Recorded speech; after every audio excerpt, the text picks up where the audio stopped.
Hello everyone, and welcome back to Vesever Storytime. How are you all doing today? I hope you're finding your week treating you well. We are going to be jumping right back into the infectious madness of Dr. Dekker. Where we left off, we were... Gosh darn it, keep hitting that end screen. We were at 62% done Act 2. It looks like we're 32% done the whole game. Oh, one moment.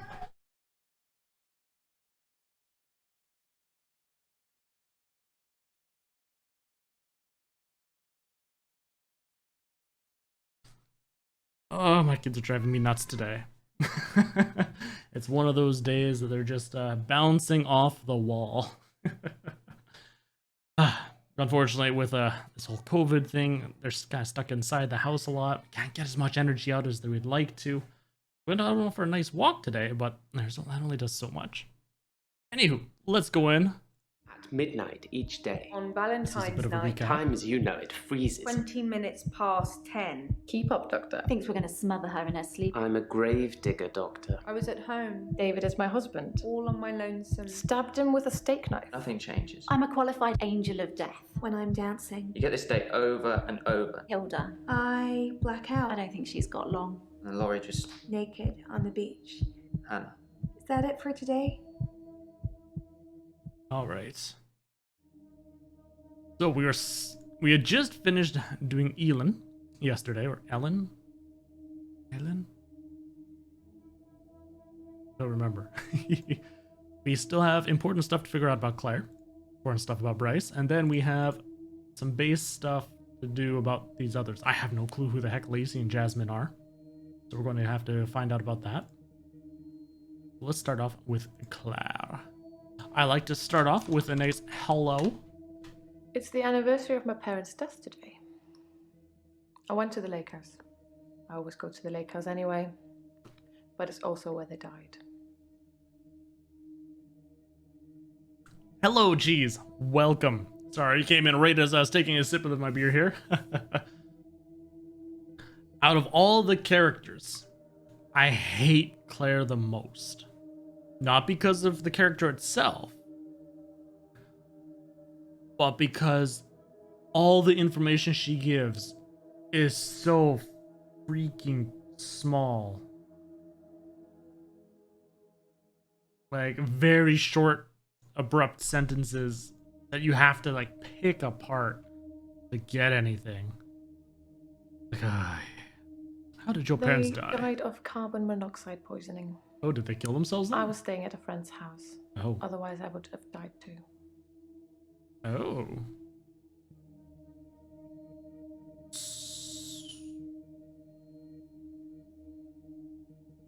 Oh my god, my kids are screaming. One moment. I'll be right back.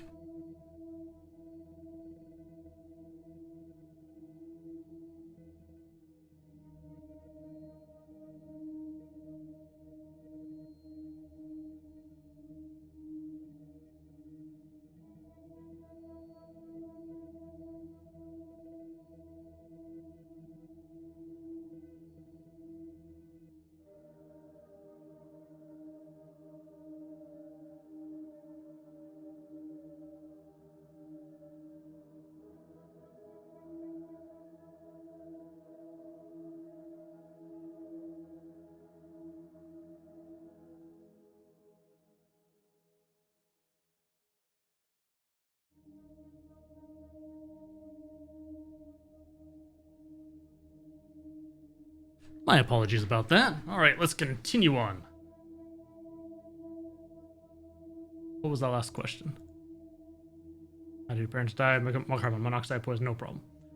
Yeah, what'd you do at the lake house? I stood for a while, looking across the water.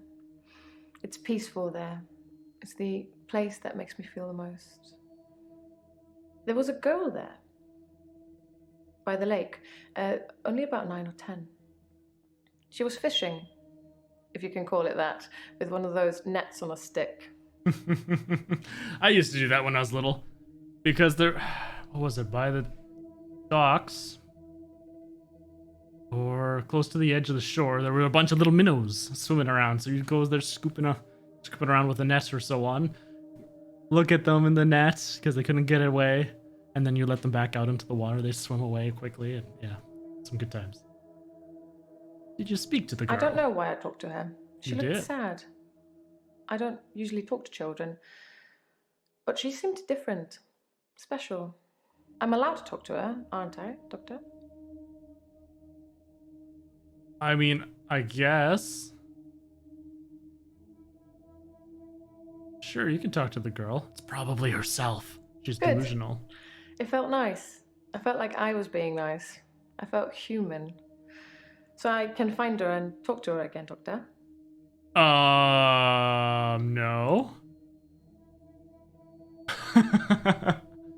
I don't like how she worded that. So I can find her and talk to her again. The way she said that makes it seem like she will legit go out there and hunt her down just so she can talk to her again. So I'm going to say no this time. I don't mean I'm going to hunt her down. There Just we go. if I see her, I'll talk to her again. Then yes, you can talk to the girl. The specific way you said that, and they knew that's why I homed in on that hunt part. David had been hunting again, and, well, she's seen some of the skins he hung around the lake house.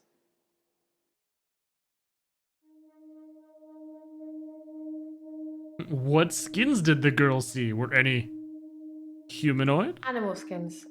David hunts, then skins. It's horrible, really. He's not really good at either job, so the skins still have great lumps of bloody carcass hanging off them. I'm sure he'll get better with practice. Well, darn. Where is David today? David wasn't there. Or at least I didn't see him. I didn't go inside. I forgot my key, and the spare was missing. Intriguing. You are here, but in game, what are you playing, Bait? Don't say Warzone. Please don't say Warzone.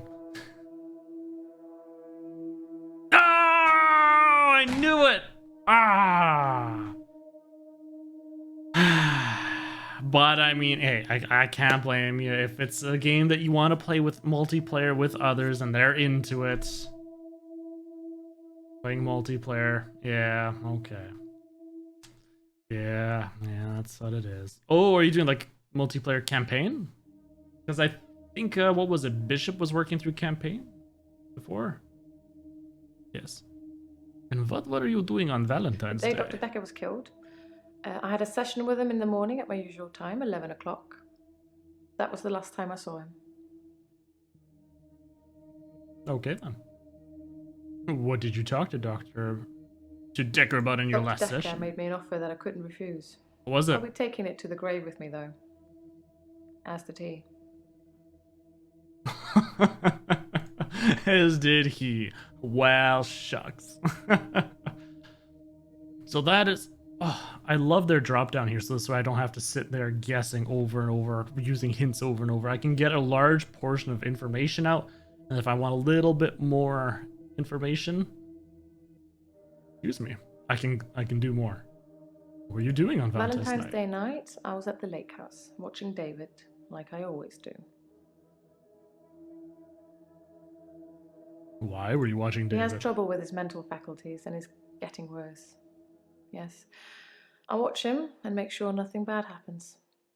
And yet he goes out to hunt and skin animals. Do you love No. your husband? Yes. I suppose I always will.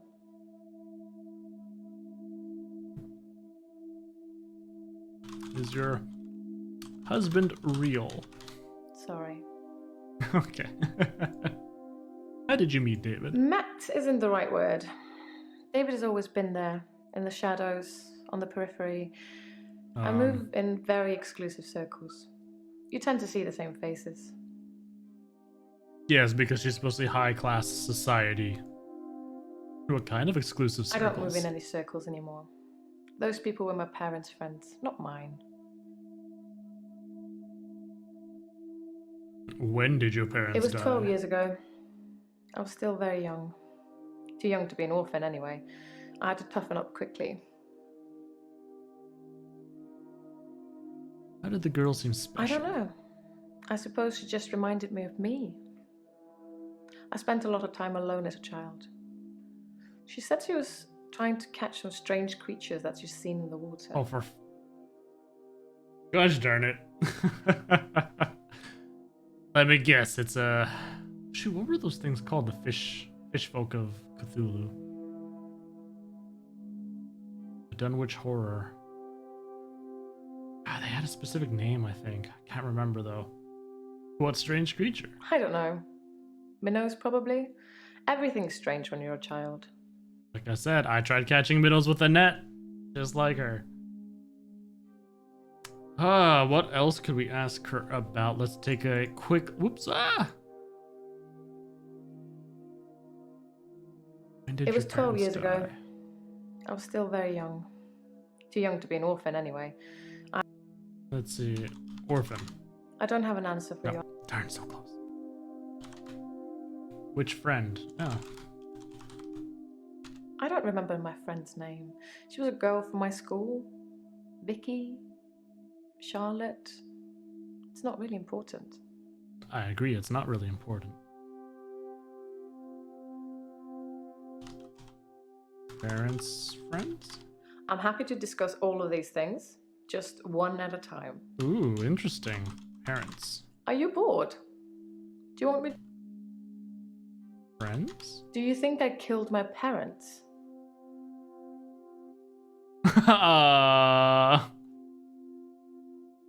No, you didn't. No, you. Kill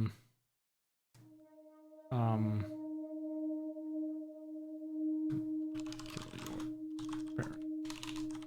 It's okay if you think I killed them. You wouldn't be the first to draw that conclusion. Darn it. People can be so cynical. I'm used to it.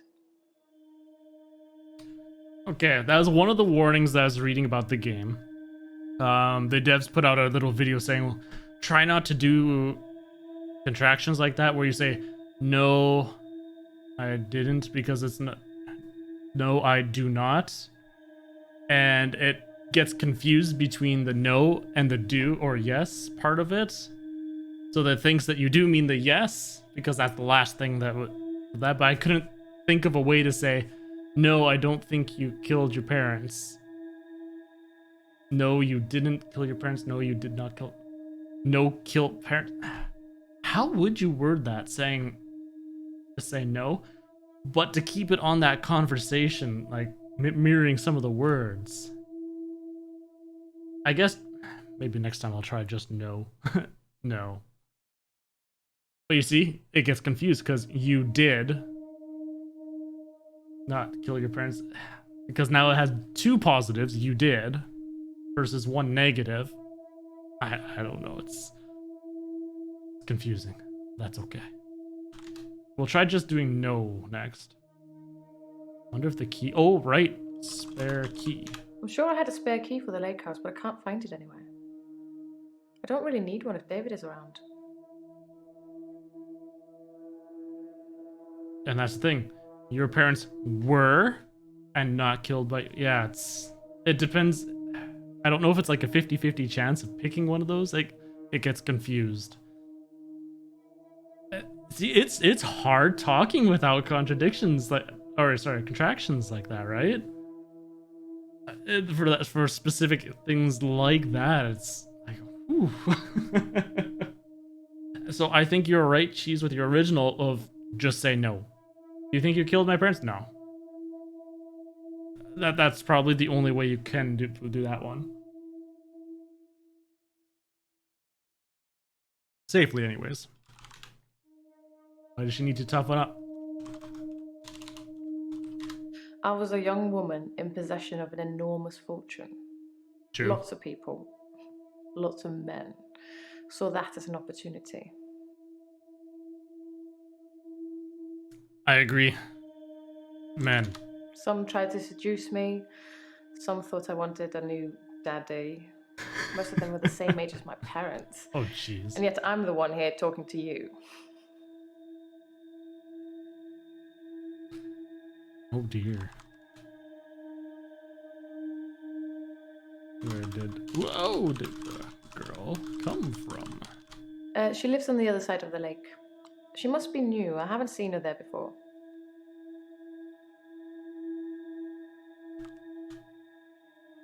Oh, 13 seconds, dear. Oh, dear. Let's just try friends? No. Your friends? No friends? Darn. Circles.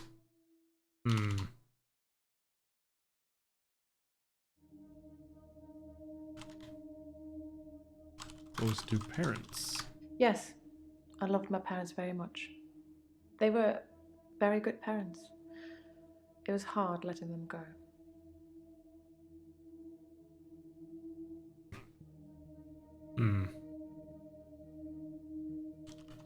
Perhaps we should change the subject. You seem to be struggling. I am struggling. I'm sorry.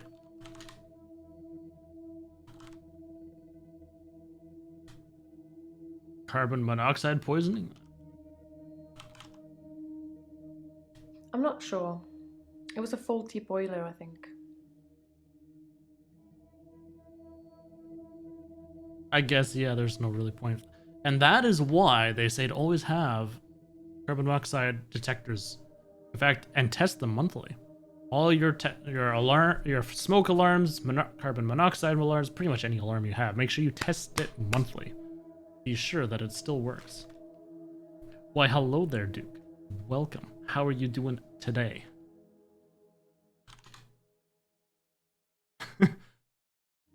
Did you say fortune? Sorry, I don't know anything Oh. Enormous fortune? I don't know. Oh, I totally misspelled that, didn't I?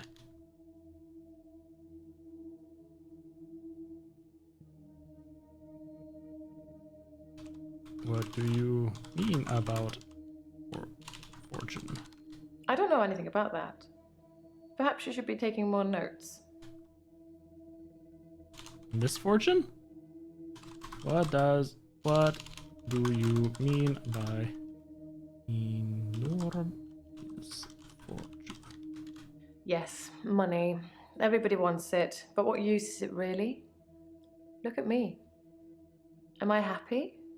Am I loved? Am I living?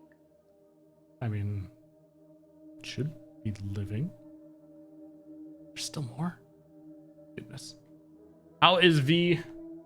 Well, my kids are driving me a little crazy this evening. They were fine the early part of the day, but it seems like they've settled down. They're not screaming at each other anymore, so I am pleased about that.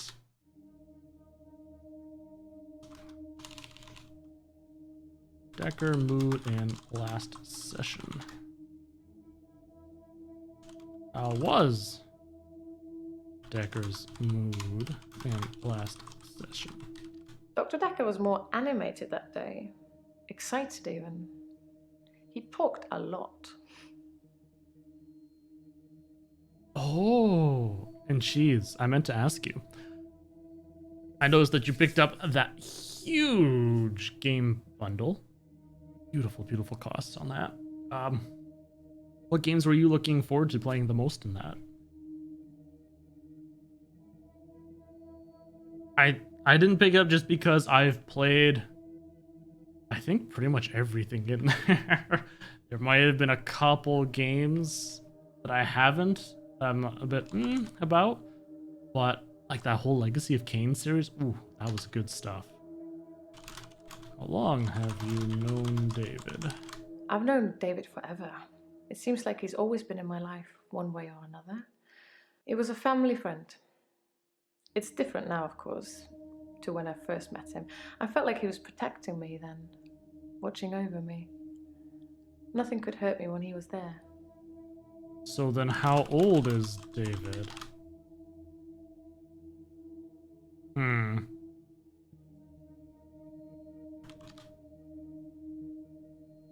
How was Dekker more animated? Instead of his usual sarcasm and rebuttals, he seemed genuinely excited.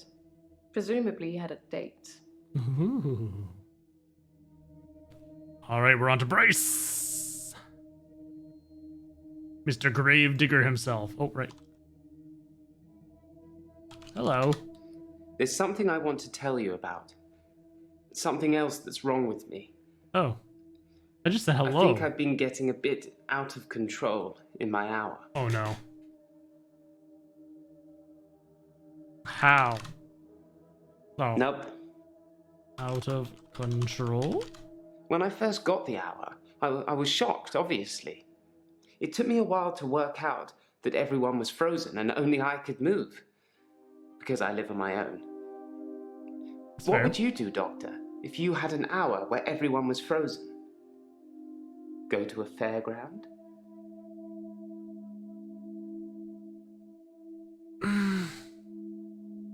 Help people. Fairground. I'd help people. I'd steal things. I'd spy on people.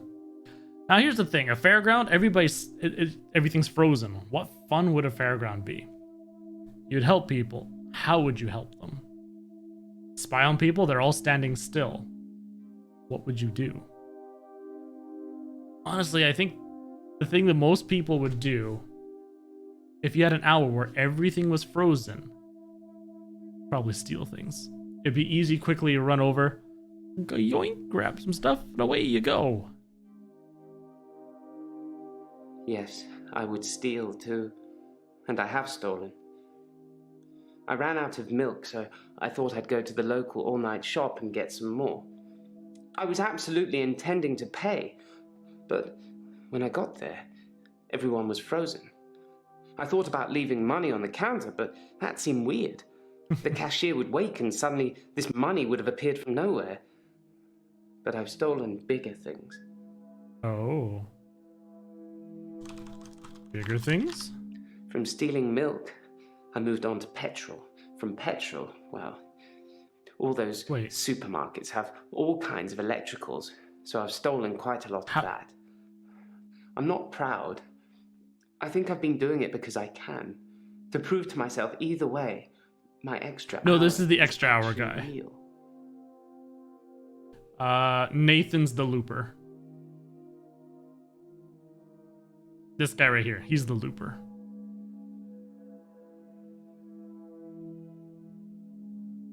Now my question is, if everybody's frozen and everything is frozen, how would he steal petrol? Because that has to be pumped, right? So I can't see a way how he would steal petrol. I mean, I understand it's stealing a lot of electronics.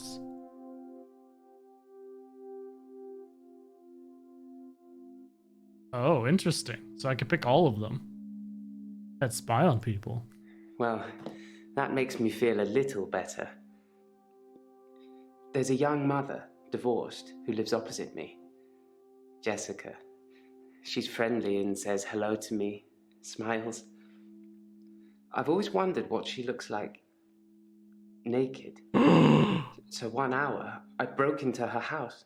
She was standing in her bedroom. I took it as a sign. I took off her clothes and... And? What did you do after taking off Jessica's clothes? I took photos of Jessica when she was naked. When I'd stripped her. When she was naked and frozen.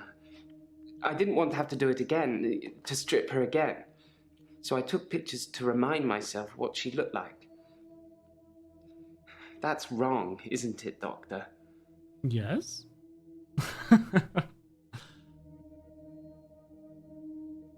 Yes, it's wrong. I mean, at least we should be happy he stopped there, right? Because he's mentioned people are pliable. He could do all kinds of things. I know. It's that bloody Dr. Dekker. He made me this way. It's all his fault. Not his fault. You're the one. You still chose to do it. Yes, why is it Dekker's fault? Like I said, I originally presented with depression, and everything was going well for a while. Then Dr. Dekker changed. Changed how? He was easily distracted during sessions, like he wasn't listening. I'm pretty sure he wasn't listening half the time. I don't think he wanted to know about his patients anymore.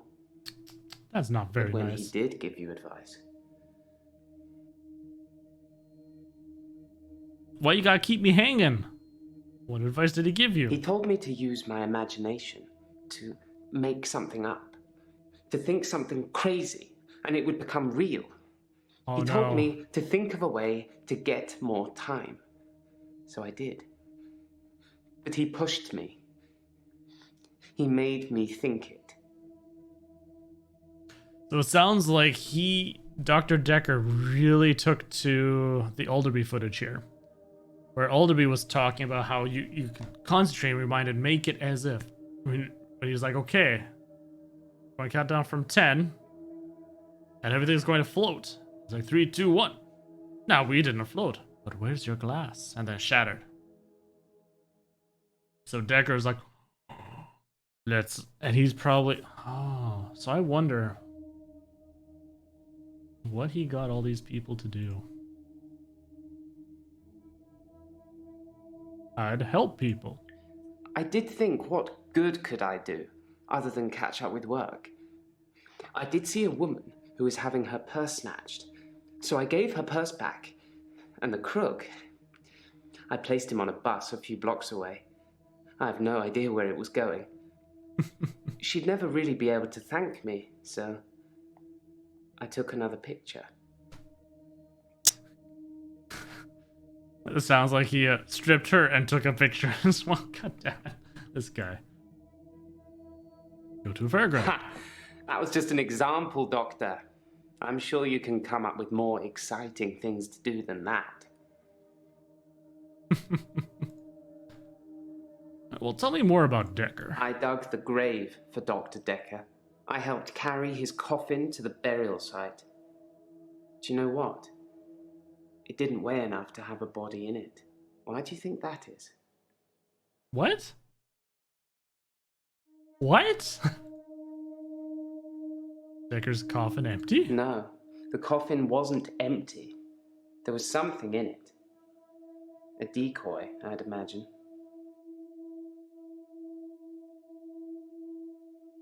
A foam body painted to look realistic, or a wax body. Why would there be a decoy? I'm guessing he was buried somewhere else, or cremated. But why? Somebody somewhere didn't want his body going in the ground. Do you want to be cremated or buried, Doctor? That's a very good question. My wife and I were talking about this. She wants to be cremated or next to her family in a plot. I myself have no thoughts either way. But that's something I'm going to have to decide.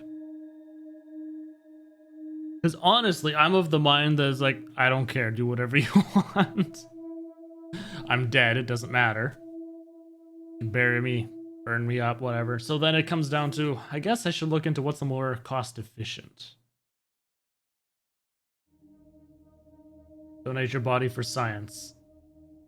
I suppose there's that too as well. Get some money. Ching, ching, ching. Yeah, well, even then, yeah, I guess. How does that work? Does your body get shipped off, like, in terms of a funeral service? Do they bury an empty casket? Does your family get anything, or do they get an unmarked grave? People do that, and then you just say a closed casket funeral? Because there's nothing in there? That could be why Dr. Dekker... Ooh, maybe his body was donated to science. That's interesting. Like, I mean, it also depends on your own personal religious beliefs as well, because some religions, your body is sacred, you're not supposed to do anything to it, so you're supposed to get it buried. Even cremation's a big no-no, because you're burning it up and everything as well.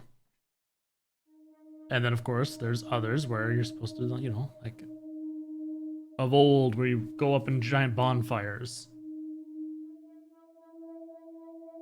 My main thing about cremation, you believe your body's different than your soul. I agree with that as well. Just because technically, if your body was the same, we're going to get philosophical here. If your body and soul were one and the same, technically, planting your brain or your consciousness within a robot, you would be that robot, correct? But what happens if, say, like, there's that whole thing about downloading consciousness so you could be immortal or whatever and inside a robot. But if you're turned on that robot with your consciousness and everything, you don't cease being, correct? You're still you, and that's still a robot. It's going to have all the exact same characteristics of you. It's harder to argue that about the brain because obviously you're going to be dead without a brain. You can't work in your regular body. But then therein lies the thought is, like, if your brain is preserved, because that's where all your stuff is, and it's in the robot, it's your soul, leaves your body, do whatever you want with it. Not your problem. I think your soul is different from your brain. Why, hello, Red. We're talking about philosophical soul versus body.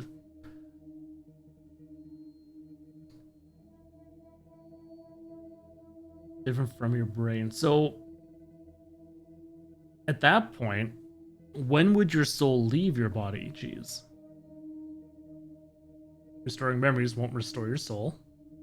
That's fair. Like, if you get put under and you go to sleep, this happens for surgeries, whatever. That's normal, and you can still come back and you're fine. So if your brain is surgically removed from the body and kept alive, it doesn't die at all. It's kept fresh, blood pumping through it, and it's transferred to this other thing like a robot. Considering that's what controls your meat sack, it would still technically be fully living.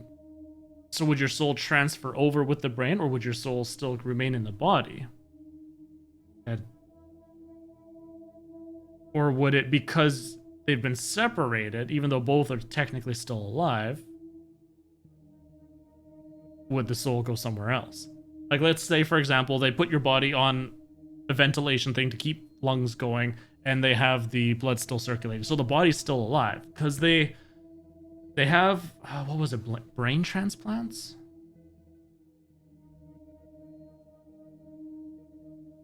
Have they done brain transplants? I don't... No. Right, I think they were looking at doing that. I read that they were trying to do that. There was successfully done on some monkeys so far. And one person has signed up for it because they were quadriplegic. They can't do anything with their body anyways. And they didn't want to live anymore. So, like, I'm willing to be donated or to try doing it with this other comatose patient that there's no mental signs at all, so they're not there. So that they're like, yeah, but there's the whole, they haven't done it because gosh, that's the thing, eh? If they were to pull it off, has to be a traumatic experience, though. Yeah, exactly, because not only that brain would have to, it's not used to the body. If they do successfully do a transplant, that brain has to find all the neural pathways and so on to this new body, how to move things. And that's the hard part, right? The soul. Is it going to be transferred with that brain? Are you being transferred with that brain to a brand new body that's going to feel totally different? Or is it gone? Or is it going to be... Yeah, just existential. Yes, dude, we're talking like... Of course, this whole preface is on having a soul. If you don't believe in souls, then yeah, it's a lot easier. You're like, yeah, no, you're just, all your information's in your brain, right? Your memories, everything's in your brain. That's how it controls your body. So if you transfer your brain, you're still you, just in a new body. You're going to have different experiences. The body's going to feel different. It's a lot easier to explain. It's when you believe that there's a soul, it becomes a lot harder.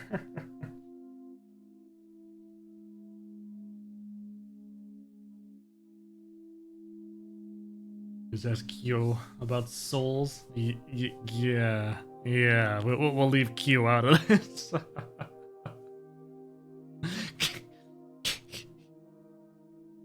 Anyways, so back to the original question. I prefer to cremated or buried. Unfortunately, I have to pick one of those two. Otherwise, I do agree, cheese. Donate the body to science. That is also good because it can help. But so we're going to say buried because that's the closest we can choose in this game to doing something like that. If you're buried, people can bring you back. You don't want to see people when they've come back. Have you seen somebody? Where were you on Valentine's I Day? spent most of Valentine's Day at the art gallery. Well, the evening part, anyway. They had a display with the theme Love Conquers All. I didn't get most of the paintings, but they were well done. Think about life, who knows what it's going to be? I know, and that's the maddening part as well, right?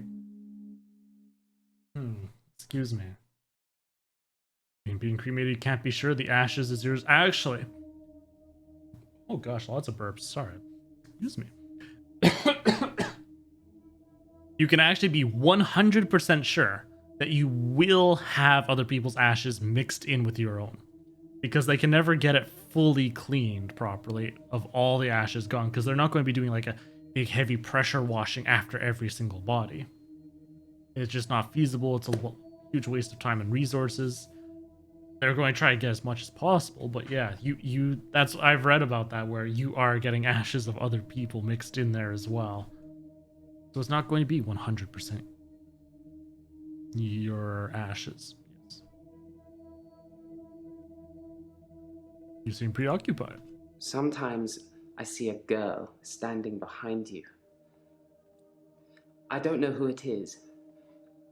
I don't know what you're asking me either. A girl standing behind me. I think I'm okay. Can you see something behind me? Possibly a relative of yours. Possibly a patient that died here. I'm not sure.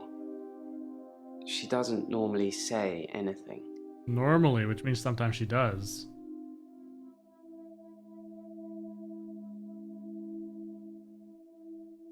Why didn't you stop seeing Dr. Dekker? Is it Mew? Oh dear. Because you have to hope, don't you, Doctor? It's only the power of hindsight that made me realize how toxic it all was.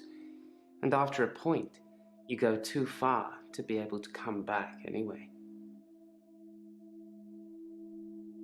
Have you ever destroyed anything? Yes, I suppose I've destroyed a few things whilst in the hour. You can be the perfect supervillain. Nobody knows it was you. But what have you destroyed? What have you destroyed? Oh, come on. Fine. If any more relics. That wretched dig goes on 24/7. 25/7, if you ask me. Ah! Your patient, Nathan, caused quite a stir. He interrupted one of the female students all night, apparently. Made her miscategorize some findings, going on about his dead girlfriend. Oh. It's amazing what you hear at the coffee machine. Well, I suppose that's a bonus. We're allowed to use their coffee machine while they're there. Yes, Nathan was talking to us about that. Oh, what have you done with the photos? Well, Jessica. I can't delete them. I don't know why. I haven't shown them to anyone else. Do you want to see them, Doctor?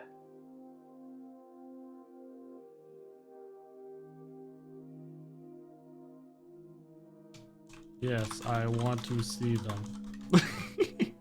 If you want to see those photos, you're as sick as I am. I want to, you misunderstand. I don't want to see them because they're nudie photos. I can get that anywhere. The internet is for porn. The internet is for... Yes. I want to see them because to see if they're real. And the expression of her. I guess you can have a vacant, like, just posed weirdly. A disgusted look on her face, like, what are you doing? Ah!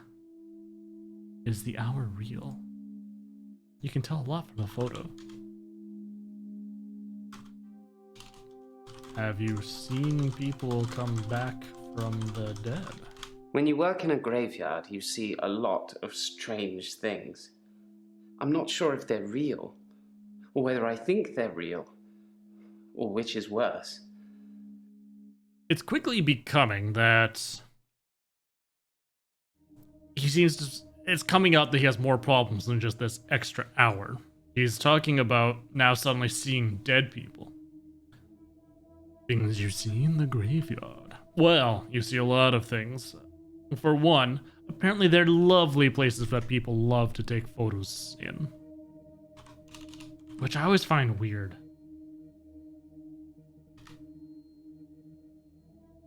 Ooh, Dekker's coffin has ashes?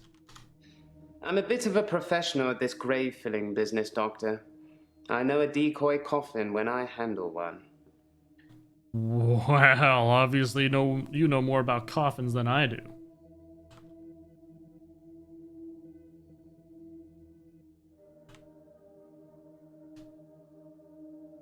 Did thinking extra hour make real? Ugh.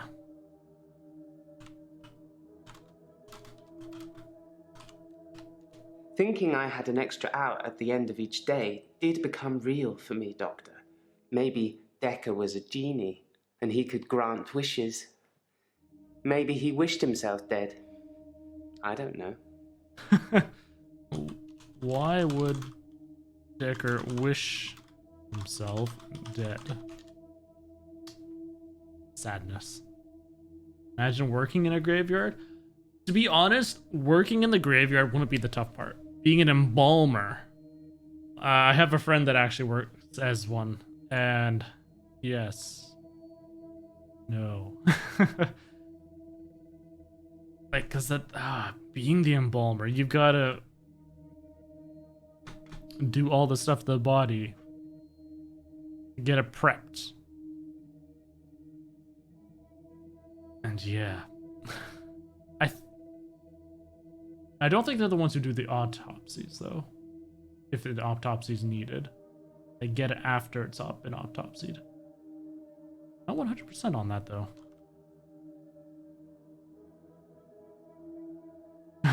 What picture did you take of the woman whose purse was snatched? I took a picture after undressing her. Yeah, that's what I I figured. put her clothes back on before time resumed. To be honest, there wasn't much to take off and put on. Do you know what kind of girls walk around at midnight, Doctor? No. I have no idea what you want.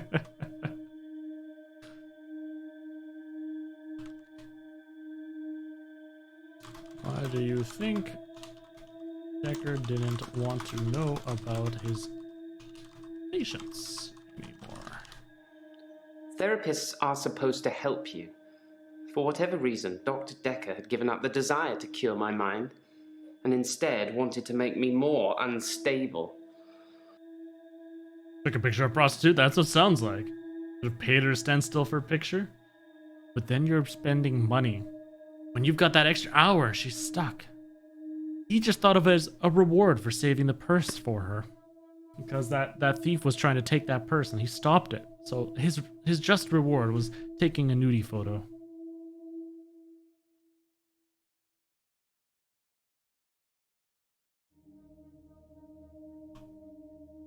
Oh, in terms of that doesn't prove his... Gotcha. I understand. And yeah, it's true. Whoa! Would you murder someone? No. Would you Murder someone in the extra hour? Oh, okay. Well.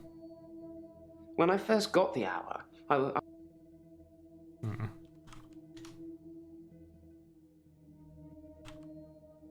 Maybe that one was just that short of an answer.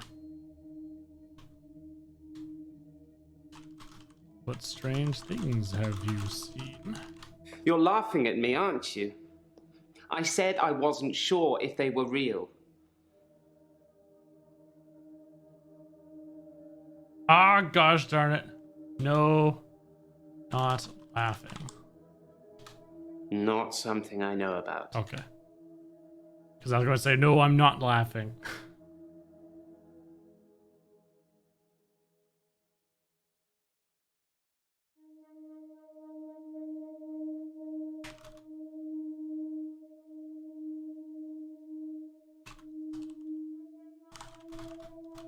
Let's try it as they typed it then. Would I murder someone instead of would you? I don't think you would, Doctor. I don't think I would either. Oh, so that one was a specific about me. That's odd that I'd ask that. Because I think it'd be more him. Would you murder?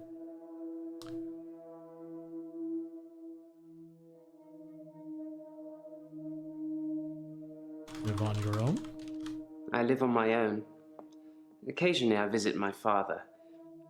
He's in sheltered housing. Dementia.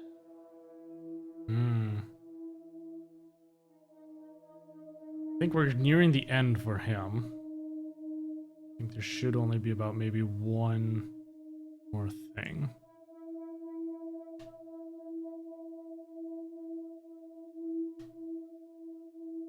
He's moved or hidden things in the extra hour. Moving things around and hiding things was amusing at first, when everyone was frozen. Some people would faint when things appeared from midair. Others would cry. Others just thought that it was there all the time and that their mind was playing tricks on them. It got boring fast, though. Okay, I'll take your word for it. Alright, Jaya. No, because I need to check alibi. I can't help you with that. Sorry.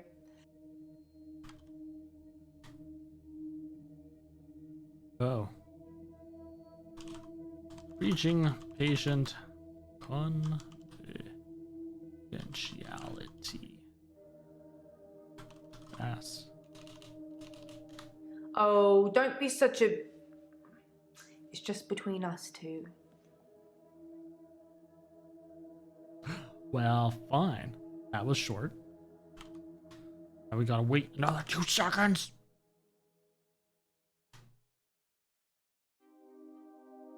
Why get in trouble? This practice is owned by a trust. They make all the money and leave me to make all the decisions, which generally means making lots of money. I headhunted Dr. Dekker. And you? Okay.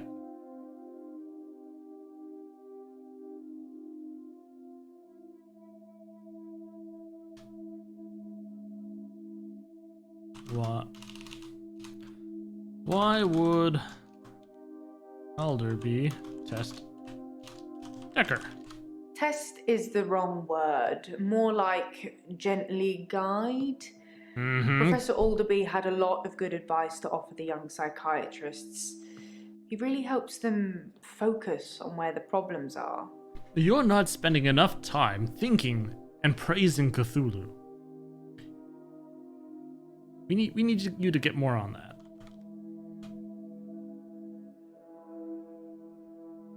Headhunted? Oops. I've recruited the last Headhunter. 5 doctors since I've been here. I've got a flair for recognizing the extraordinary. Both you and Dr. Dekker were extraordinary.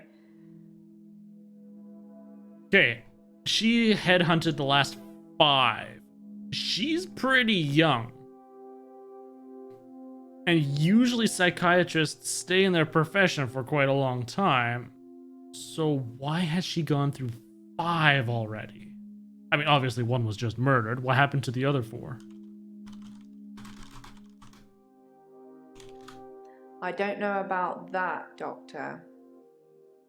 You should know. I need to confirm Helen's alibi. Confirm Helen alibi.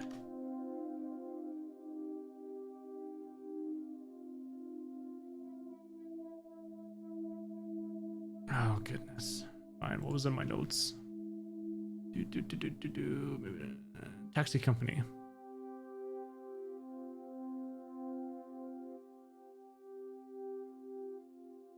Ellen, alibi, taxi company.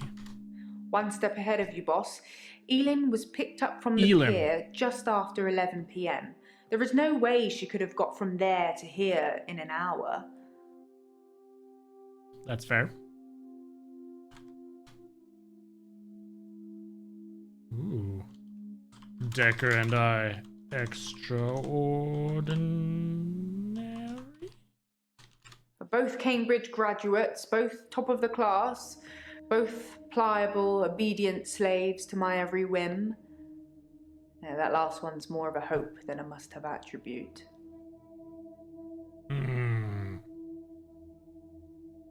Yes, mistress.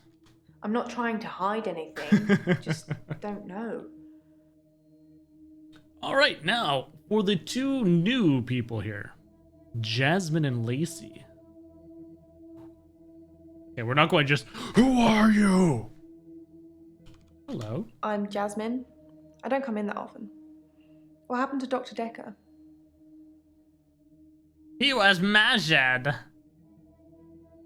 Dekker was murdered. Oh. When? How? Sorry, you probably don't know, do you? I'm trying to find out. Dekker was stabbed. Yes, let's just fill her all in, right? Ouch. I didn't really know him that well. I'm trying to remember what I was doing on Valentine's Day now. Whoa, back up. Back up. She didn't know about him being dead, she says. She didn't know about how. And then all of a sudden, she somehow knows that it was on Valentine's Day?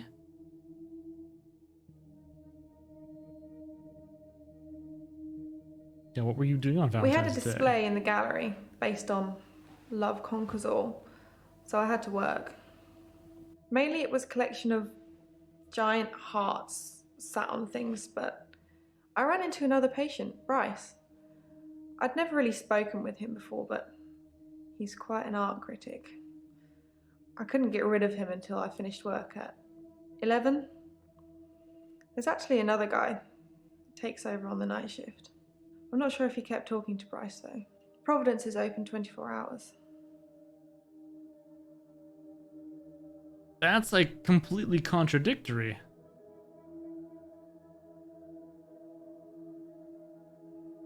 Why should I tell her?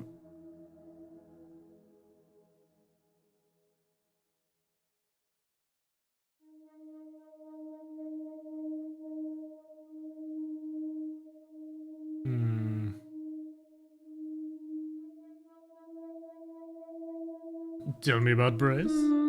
There's not much to tell. I knew he was a patient here. I'd seen him in the waiting room a couple of times. He likes art and talking and looking down here instead of up here. Yeah, he said he doesn't know much about art. What's your problem, lady? When you see a painting, it stands still. When I see one, it's moving, like a mini film, like little vines. But when there's a person in the painting... That didn't age well. I'm only assuming that she meant like vines, those short 6-second clip things. But now we have TikTok. How do the paintings move? When I want them to, normally. When I want to really get inside what's going on. But some paintings, I can't stop. Can't stop, won't stop. Which paintings can't you stop? I've been working on portraits, at home, outside work. But my paintings aren't so good. Nowhere near Providence standard. I painted a man, Dorian. You know, after Dorian Gray. Is he screaming because you didn't paint him very well? Oh my god! Tell me about Dorian. I wanted to try and capture someone aging, so I divided the face into thirds and painted a boy, his father, and his grandfather in each third. It was hideous. And it started talking to me. Why did you do this to me? What did Dorian say? That I'm ugly. That I have no talent. Nothing will become of me. Is that true, Doctor? That sounds like your own self-doubt. AK, thank you very much for that lurk. You're having yourself a fabulous day. We'll play along with her. No, it's not true. I hear it so many times for that wretched painting. It's in my head. But thank you. I mean, that's the thing, though. Especially with art, you can't get better unless you practice and you keep doing it. What happens when there's a person in the painting? They watch me. Normally disapprovingly. Oh, which explains why she's looking at these pictures so much. Why do they watch disapprovingly? Because they don't think I know how to appreciate art. Because I'm too young. Oh, well, that's a rather innocent way. I thought they'd be more upset. But do you appreciate art? Yes, of course. Otherwise I wouldn't be working in an art gallery. I love art. I love paintings. Like I said, they move for me. I think she's the murderer. Tell me about Dekker. He was shy. And then less so. When I told him about my problem, he told me to set fire to it. Fire isn't fire to the paintings or fire to your talent? Yeah, he could Fire have been to more what? specific. I tried to set fire to Providence. Oh, jeez. At that time, I thought the only way to fix my problem was to set fire to the entire art gallery. Several paintings didn't make it. Luckily, my boss didn't press charges. The police did arrest me, though. And you're still working there? What? You love art? Do you, cheese? Ooh. Why didn't your boss press charges? My boss, Petra, she's just lovely like that. Providence has gone through some tough times, and I've only been there a year. She invested her life savings, and it's still not making any money. Such a sweet lady. You'd do anything for her. Oh, I wonder if the sweet lady that you do anything for put her up to putting the place on fire so she could get insurance money on several of those paintings because they weren't worth what they were insured at. But because they're insured at that... Yeah, did Petra ask you to set fire to Providence? For insurance money? Ah! Dr. Dekker told me to burn it. It was nothing to do with Petra. For insurance money? No. Why are you saying that? I don't even know if Petra has insurance. Was Dorian destroyed in the fire? I already ripped up the painting. It screamed as I cut it. And now whenever I close my eyes, I can see it, hear it. I need the tablets, Doctor. I need them. Tablets? What tablets? Yeah.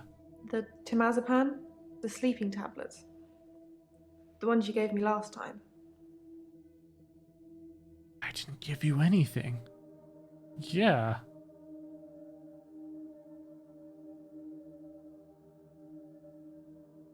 Dr. Dekker gave them to me. They helped. I know it's in my head. I know paintings can't talk. What's wrong with me, Doctor? Why do I do this? I think you lack a little bit of self-confidence. Thank you, Doctor. Oh, yes. I'll think about that. And the prescription, please? No. Oh, there are no other hints.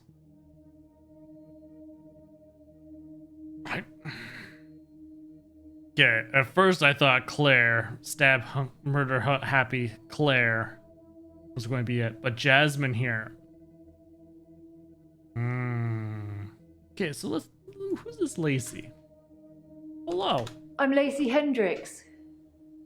So you don't know about me then? No? Know about you? Where to start? My next door neighbour in Jobson Hill, where I live, she was murdered. 80, and they diversion burgled her. But she was wise to it and started calling the police. They slit her throat with a bread knife. So I started a neighbourhood watch. Tell me about this neighborhood It was watch. me and Agnes. Everyone else thought we were overreacting. If they want their throats cut, that's up to them, living in their bubbles. But Agnes... Poor Agnes. That's fair. That's fair. What's wrong with Agnes? She went missing, and still is. And that's what people think.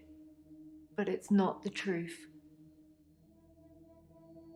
So what is the truth? It killed them. It? It looks normal enough. A smartly dressed, door-to-door saleswoman.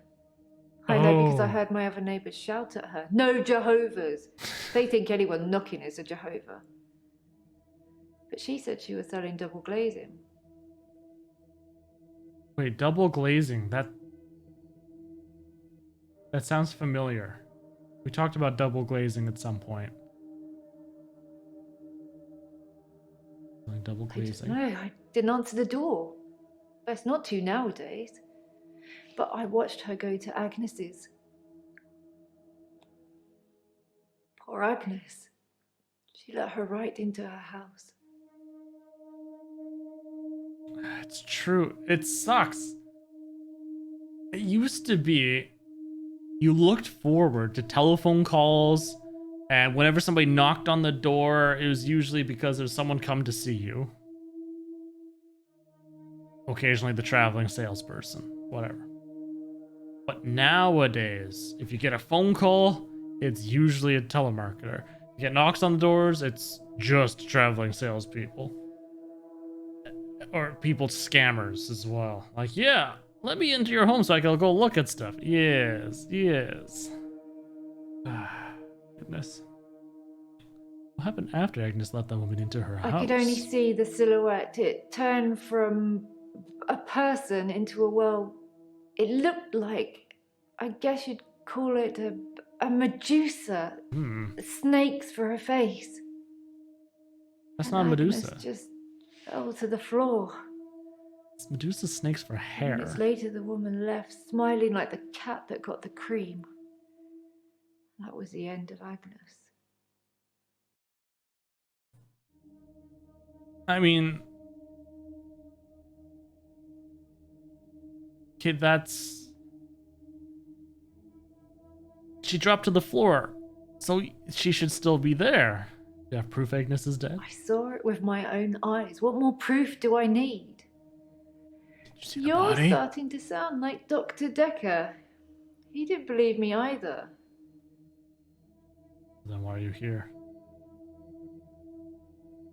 Tell me about Dekker. I didn't have much luck with him, like I said. He didn't believe me. He thought I was having a hallucination caused by the stress of my neighbour being so brutally murdered. Where is Agnes, though? I haven't found her, have they? Have they? Yes, they have. She's at home right now. Ooh, yes, they found Agnes. Sure, let's say that. What? That can't be possible. Is that true? Why don't I know about it then? When was this then? Is she alive? Her useless husband is? Ooh, that got her all riled up. Oh, is Agnes's husband useless? Don't know much about him, other than the fact that he looks at me like I'm 6 foot under every time we meet. He doesn't seem too bothered she's gone missing either. He did at first, when the police were crawling around. But now they've gone, that stopped. If I hadn't seen that thing eat her, I'd... So now it ate her. Last said, it showed the face she dropped to the floor. And now she said it eat her. You suspect the husband? No. He's a Weasley little man who spends far too much time in his garden. Uh-oh, He's gardens. probably like the National Trust back there. The constant digging and building, pruning and sawing. It was done digging a grave. What a thing to say! Why would you say that? I kept watching the front door after that saleswoman had left and nothing. She didn't leave, and you can't get out the back since the council sold the garage block. Ron's a gardener, not a killer. Unless... Unless he ate her? Agnes said Ron was laying the foundations for a new greenhouse. You don't think... I think Agnes is in the foundation. I need to call the police. I need to call them now. Don't do it. But they won't listen to me. I tried to tell them about the monster, but they didn't believe me. They won't believe me about this, I promise you. Please, could you call them, Doctor?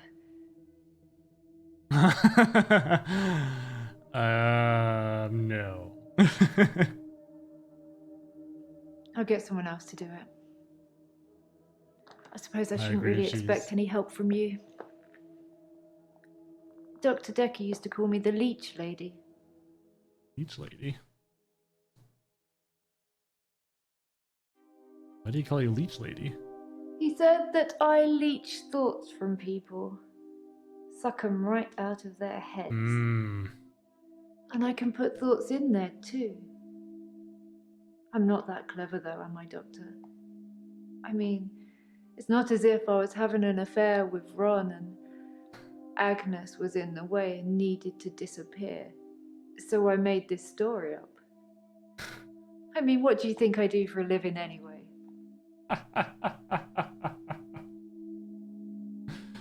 Yeah, she's totally trying to be completely... Oh, you sell double glazing?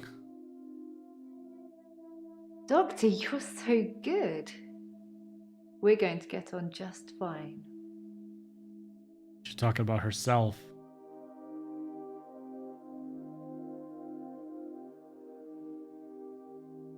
She went into Agnes's place.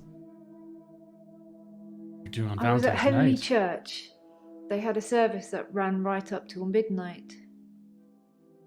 For us less fortunates without a love in their life.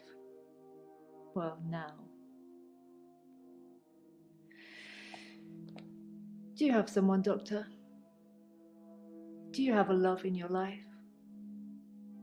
Should I tell her? Sure. Sure, yes, I have Keep them someone. safe. You never know who's going to come knocking on your door. Okay. That's everyone! On to Act 3.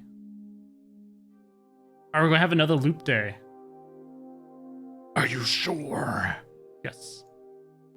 David hunts, I can change my skin. then skins. Dr. Dekker dated his patients. I had a hot date We went out for drinks. I took photos of Jessica. Dr. Dekker did on phone Valentine's Day. and ask me for Nathan's number. There was a girl there. Am I wrong to keep the locket? I'm allowed to talk to her, aren't I? He was preoccupied with finding Photographs, patterns. rocking chair. I haven't been back to the beach since I had a bit of a shaky loop incident. where I find something I set fire beautiful in the sea. to Hannah's clothes in the garden. I dug the grave. I wish I'd said goodbye. Dr. Dekker cursed me. It didn't weigh enough to have a body in it. Oh, Doctor, Ah, You I snuck surprised up on her me. this time. Reminds me of Officer Yates. Did I ever mention I had a special friend in the police force? No. It's not something you drop politely into a conversation. Just like you He's do been doing now? some digging and he's found a couple things. There's a crime scene report that goes into all the gory details, and another report that's about a patient you're seeing today, Claire. I'll put them both on the desk for you. And thanks for the grief counselling, by the way. It's really been helping, you know. I'm so glad you're here. Oh, the hugs. Hello, Tails. That Vsauce forever. Oh, such a big long hug too. So nice. Now, while she seems odd, I don't really suspect her as being the murderer. But I feel like she's masterminding something. Huh. You getting excited for your art stream tomorrow there, Tails? The murder mystery is progressing. We are... Oh, excuse me. We just started Act 3. Oh my gosh, we're only 39% of the way through. Oof. Gosh, so much. At midnight. David Hunt. Yes. Excellent. Okay. So let's see. Clues. Crime scene report. Oh, I can't move it. So this is all it is. All right, Dr. Dekker. Position of victim. The victim was located in his office, seated in a chair behind the desk, soaked in blood, with an obvious chest wound. Possible murder weapons. A paper spike desk accessory, 150 millimeters long, protruding from the approximate region of the victim's heart. Oh, wow. Time of death? Right, from liver temperature. Measurements to be between 8:30 and 10:30 p.m. Note that the victim's body was reportedly discovered at 10:20. Cause of death, exsanguination due to puncture of the left anterior descending coronary artery. Death would have occurred within minutes. Well, damn. But that is a long 2 hours. Wait, no. Oh, interesting. Interesting. The fact that it could have happened at 10:30, but it was reported at 10:20 means that somebody could have killed him when they phoned it in and said that they found the body. Ooh. Let's check this arrest report. Christian Weber, please, to the best of my knowledge, this statement is true. I may be persecuted if I've signed anything, blah, blah, blah, blah. At 20:40 hours. At 20:40 hours on Tuesday, 8th November, myself and PC 9723 Holt responded to a call received from a neighbor of our house, Weston Park Avenue, concerning a reported disturbance.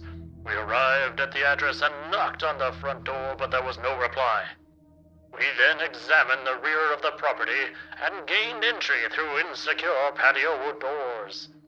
We entered the property through this door, and I announced myself by shouting, "Police!" but did not hear any response.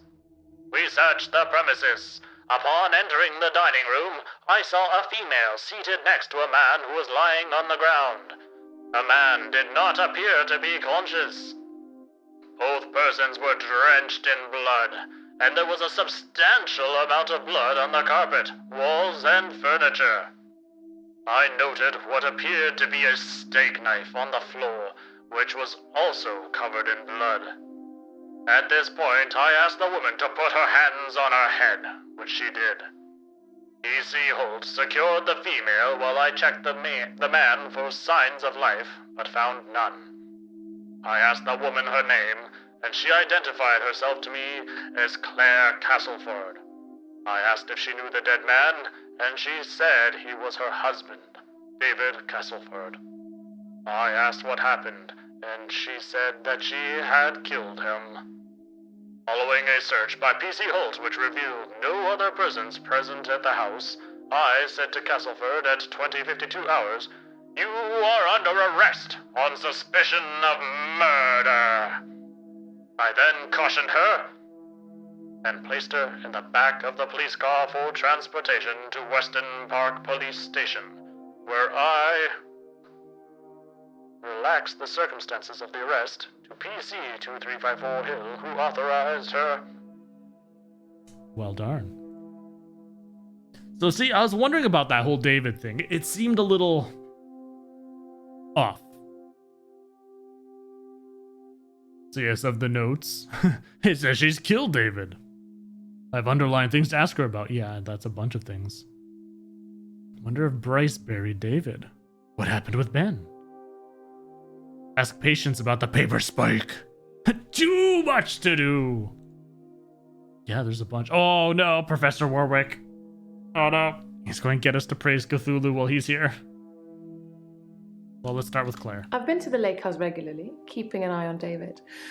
I saw the girl again, the one I told you about. She was playing outside. I don't think it's real. Have you seen your arrest report? It makes for interesting reading, doesn't it? I can tell you're dying to ask me about it. Fire away. Report says you were arrested for murder. That's what it says. I can see you're confused.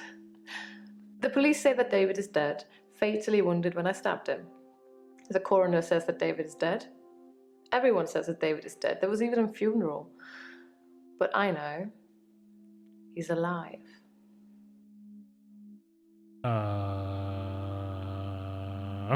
How could you have a funeral if David isn't dead? He's buried at Henley Church. You can go see for yourself. There's even a headstone. One of your other patients was a pallbearer. I never forget her face. You should ask him. It's good that we're doing Claire then, because it looks like, yeah, we'll need to talk to Bryce about it. Which patient was the pallbearer? Bryce was a pallbearer for David. He's also a gravedigger, I believe.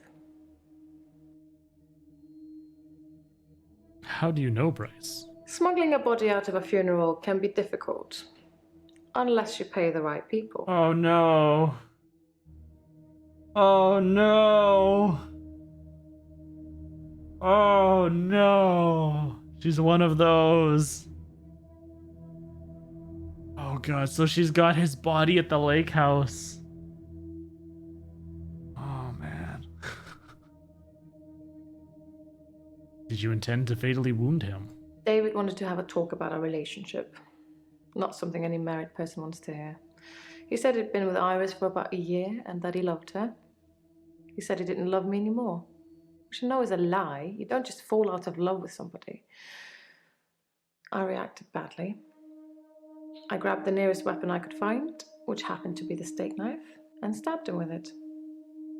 There was so much blood. I instantly regretted it. So I fixed him. How did you fix him?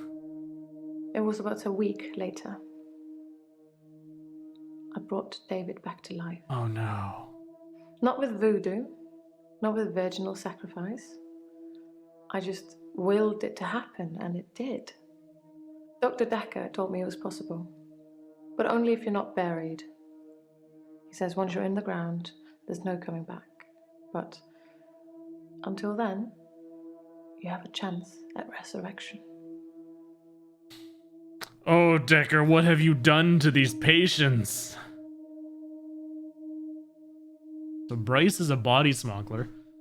So yeah, this is ramping up really quickly now.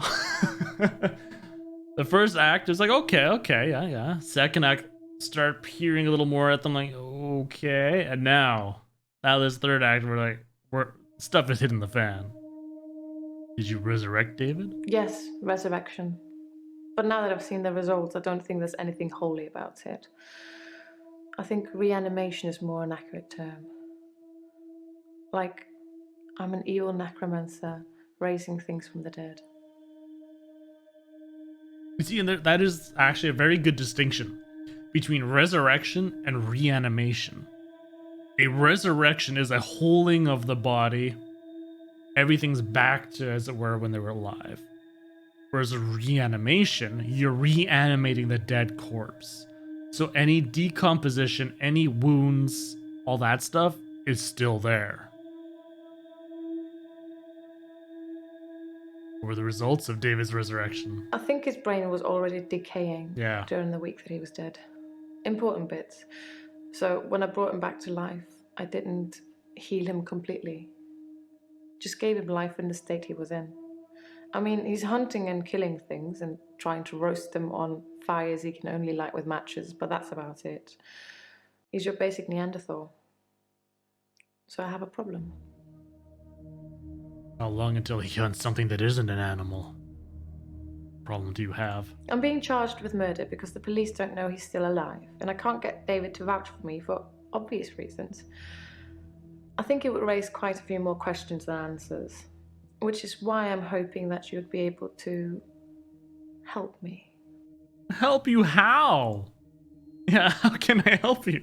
Considering the circumstances, I'd be grateful if you could see your way to declaring me temporarily insane at the time of the murder. To lessen my sentence. Because I'm not a killer. But I can't prove otherwise. You don't still think I'm a killer, do you, Doctor? I guess you lost track of him and can't find him, so you can't prove he's alive. I mean, right now, I'm willing to give that because maybe not even a temporary insanity, just, no, you're flat out insane, girl. It's just literally just you sound insane. You're not actually insane. Yeah. I mean, no, you are a killer. She's too calm about it, is the problem. And she's throwing in this See, the tough thing is, the whole theme about all of Dr. Dekker's patients are that they all have superpowers. Essentially.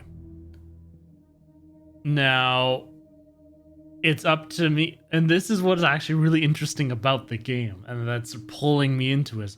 Are these superpowers real? The fact that each of these patients has this special thing that they're all absolutely convinced is real. They seem like normal people outside of this one specific thing. And thus, how that's possibly driving me insane. Like, because it all seems, the way they're describing it, everything, it seems logical. Almost. Like, yeah, no, that okay, that could be real. But her, I mean, she killed him. That makes you a killer. You killed someone, so it doesn't matter if you resurrect them. If you go on a murdering spree and then you resurrect everyone, you still murdered them. At worst, it's manslaughter. I didn't mean to kill him, I just stabbed him a bit. And although he was dead for a week, I brought him back to life. Does this mean you won't help me? Was I temporarily insane? You're fully insane. You should be committed. It's for a week. I only stabbed him a little bit. But Claire, that kills people. No, you weren't temporarily insane. You are insane. Let's try and drop it on the ground for a week and he's fine. I'm going to pretend that I didn't hear that. Let's have a few more sessions before you seal our fates. Or is it that you want something else? Like Dr. Dekker did? What did Dr. Dekker want? She's gonna kill you. I know. Like, ah. What else did he want? Dr. Dekker teased me mercilessly about my electability. He didn't believe I'd reanimated David. Yeah. Once he presented me with a dead mouse and commanded me to give it life again. Okay. I didn't, of course. It's not something I'd throw around lightly. It's a mouse. He changed his mind about me eventually. And then he mentioned the girl. The girl? What girl? He told me he'd locked up a girl in the basement of his house. What the Just for me. And he asked me to reanimate her. It was Iris. I said I couldn't reanimate something that wasn't dead, and he said that wouldn't be a problem. So I agreed. What? I just played along. I was hoping it wasn't real. I assumed it wasn't real. But he was offering me what I wanted, a temporary insanity diagnosis. So,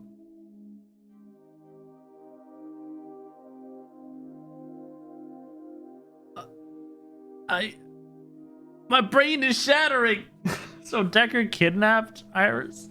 Because Iris was the one that her husband was cheating with and loved. Did you help Iris? It didn't happen. Dr. Dekker called me from his house to cancel. He was furious. He said that Iris had escaped and he blamed me for it. He said that I must have set her free after he told me about her. I knew it was all lies anyways. He was obviously titillating himself by reprimanding me. He knew I'd never want to speak to Iris again, so I couldn't prove it either way. I mean, after that, I would talk to Iris. I'm sorry. What changed Dekker's mind? Dr. Dekker asked if I could prove David wasn't dead, so I took him to the lake house.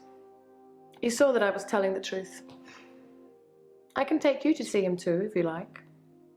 Would you like to see David, Doctor? Yes, I would. Very well. In our next session. Excellent. Thank you. I mean, yes, actually. Now here's the thing. I would go there with an escort. Not by myself. I would have a pistol ready as well, just in case. Do you know anything about the paper spike? It sounds to me as if Dr. Dekker's murder was a spur-of-the-moment thing. If you were planning to kill someone, you'd bring a weapon with you, wouldn't you? I imagine that the paper spike made a very good weapon, though. It could look quite menacing, glinting in the moonlight. They don't like this lady. I'm wondering if she's put here to be the obvious choice to make you think that she's for sure the murderer.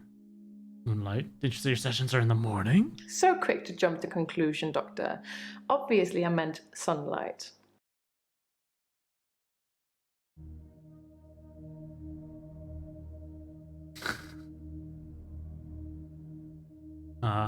That one girl was the murderer, the one throwing contradictions. Yeah, that blonde one. She was burned. I burned down the thing that I worked at for a year just because.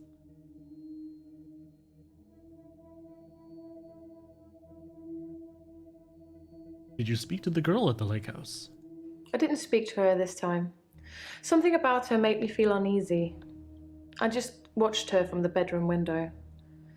She'd caught a fish. She was holding it in her hands. And then she ate it, right? What'd she do? The girl do with the fish? I wasn't close enough to see, but for all intents and purposes, it looked as if the fish bit her. 1, 2, 3, 4, 5. Once I caught a fish alive.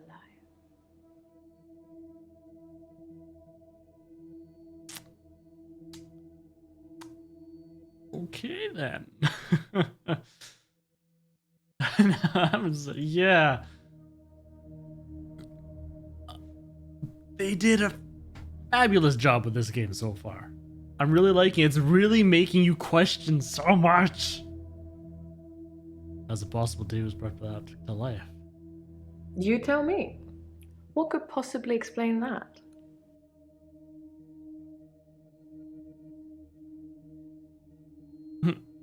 Are you lying about David being alive?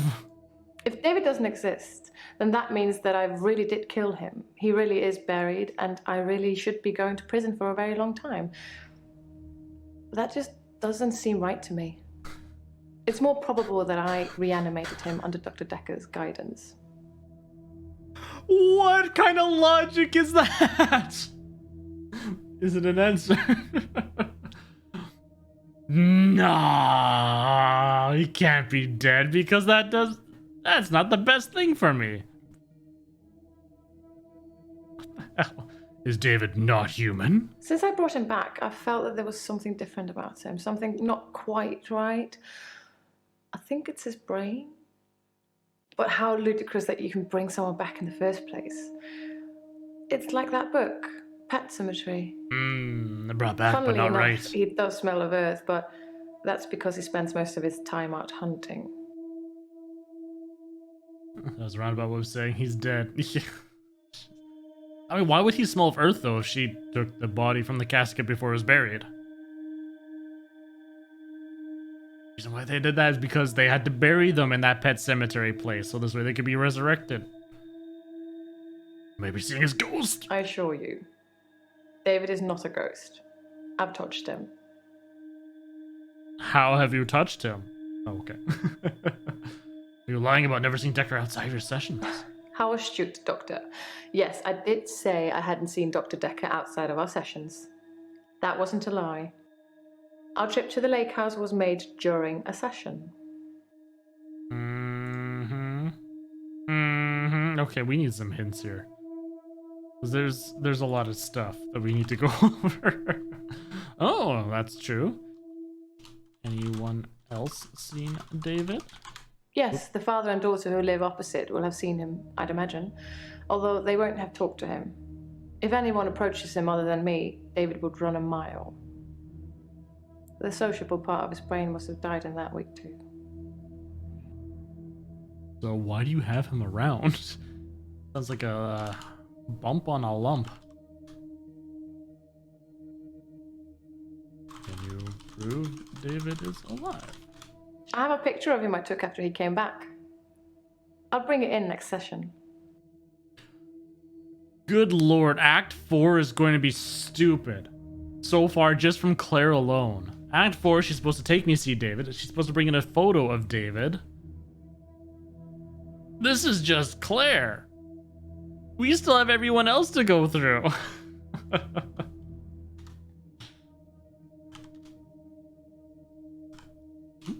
Why is reanimation a more accurate term? David was dazed and confused when I brought him back to life, as you'd expect. He was scared. He didn't want me to go near him at first, which is understandable, as I did kill him. But I didn't really succeed in bringing him back. He wasn't a big talker before, but even monosyllabic words were more than what he seemed able to give me. I see. I like that these answers right here are longer, though. What happened to the lost key? Yes, because her spare key was missing. Oh, I found the key. It must have been there all along, in a drawer in the hallway. I could have sworn I'd looked there already. Don't we hate that? Practitioner. 500 responses. Oh dear lord.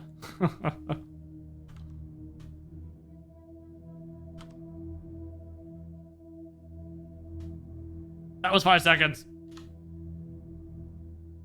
The arrest report says neighbors called police. My neighbours seem far more interested in my business than they are their own. The lake house only has one house opposite, and it was on sale for some time. I suppose I should have bought it. She had the money, apparently.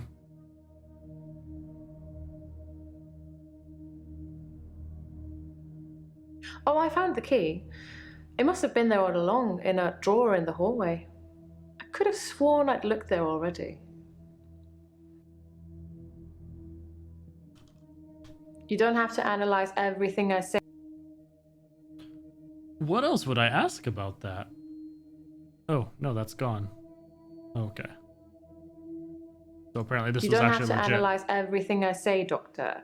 Sometimes a hallway is just a hallway. And yes, before you ask, the same goes for the drawer. Okay. I thought that was a non-answer thing. David was dazed and confused when I brought him back to life, as you'd expect. Or David can't talk? He made sounds. I could understand him a bit. I thought he'd improve with time, like a child learning to talk, but he didn't. It's only recently that I've come to that conclusion that he's not going to get better. He's not going to be right again. So what are you going to do now? I think it's his brain. At least he is safe where he is. Are you going to kill him again? Is David a zombie? Yes, he did come back to life, but he's not a zombie. He looks like he always did. Just his mind is encumbered. There's no way back. He hunts animals and eats them. How long until he hunts humans?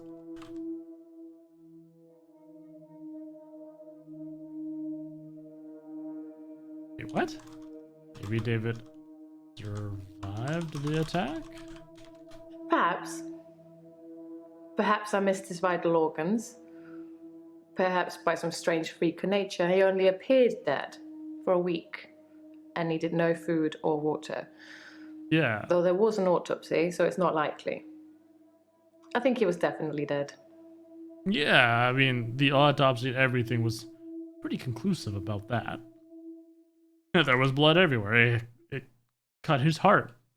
That is why there was blood so much as pumping out. I use a steak knife. It was the closest thing. We went over that. Or that's what she said. The steak knife was the closest, sharpest weapon I could lay my hands on. I didn't really have much time to think about it. I mean, she literally said that. Why would we need that? Wait, what? There's more to ask about that? Sharpest? I'm getting tired of all these questions. I'm getting tired of everything.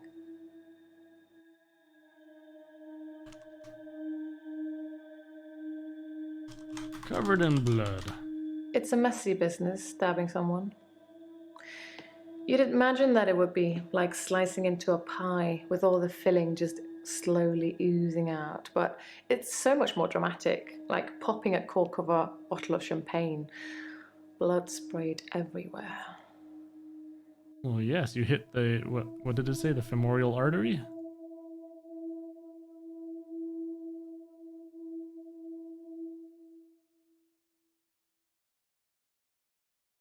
Yeah, whatever. Either way, it was like a heart major artery. So what is pumping? Like your heart pushes blood through your body really heavily. So that's why was it like if you get nicked in a major artery and sprays out, it sprays like a good 5 feet or so. It's yeah, you get yeah blood pump crazy. Happened to Iris. Other patients more than check your notes? Oh, interesting. So some other patients might know about Iris?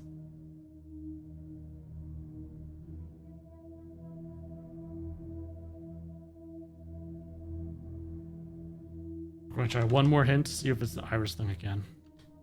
Yeah, okay. So we're going to have... Okay, I'm curious about Professor Warwick. Oh, he's going to drive me insane. I just know it.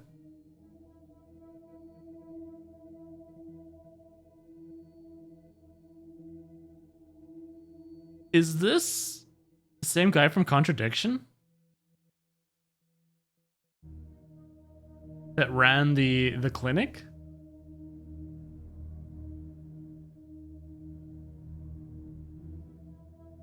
I think it is.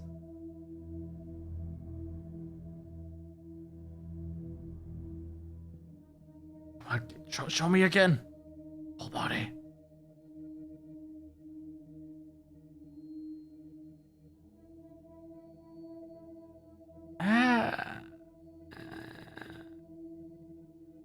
That one pose, it looked like it, but then that one, I'm not used to seeing so much sunlight on him.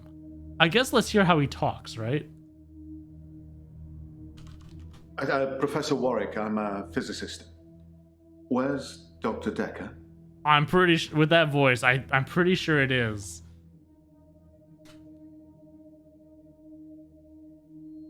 Dekker's dead. Is he really? Actually dead?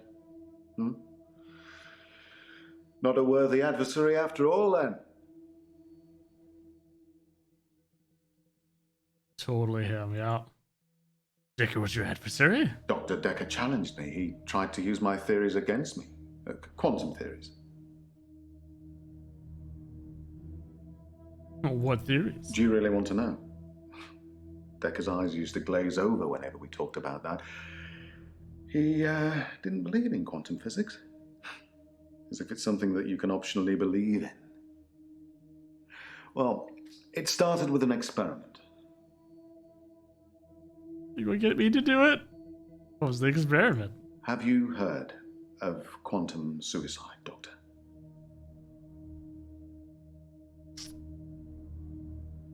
I have, but I don't remember how it works. We're going to say no, so he'll explain it. Quantum suicide is a thought experiment that tries to explain the many worlds theory. You're looking at me blankly. I can see that you don't understand. I knew you wouldn't. I understand many worlds. Alternate universes. Essentially, if I were to shoot myself, then in some alternate universe, I'd still be alive. Now imagine if I could actually choose that universe. I'm taking a product off a supermarket shelf. Well, I simply applied that logic to something different. What did you apply that logic to? Gambling. Oh? I set up an experiment whereby I would visit a casino and place a very large bet at a roulette table. Now, I would always bet on odd. Now, the results of this particular experiment were mundane. I won as many times as you would expect according to the laws of probability. But then, I changed a parameter. What did you change? What parameter did you change? Quantum suicide required a loss of life to make it a realistic thought experiment. So I simply upped the stakes. Every time I bet on odd, I would place everything I had on that one spin of the wheel, and it worked. Well, for a while.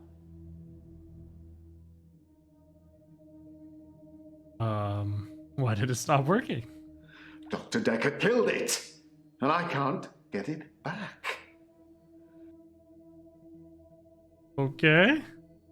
What did he kill? Well, my theory, quantum gambling. If the stakes are high enough, you will win every time by simply shifting your consciousness into that branch that wins. It's tricky, but it can be done. Dr. Dekker didn't like that. He saw me becoming rich and powerful, and he hated that. That's why he proffered the hangman's paradox. Okay. Yes, why would he hate you becoming rich and powerful? Honestly? Well, I think he feared quantum physics. He didn't like things being explained in terms of science, almost as if he'd have preferred chaos. That seems to be what he was trying to do. Now let's do why gambling. Why not gambling? My wife Vanessa left me for a neurosurgeon. She emptied our entire combined wealth into her barrister's wallet. I needed more money. Physics provided me with a solution. Oof. So tell me more about this wife. We were married for 14 years, 7 months, and 3 days. Vanessa couldn't have children. At least that's what she told me. She grounded me in reality. I'm not complaining. It's probably what I needed.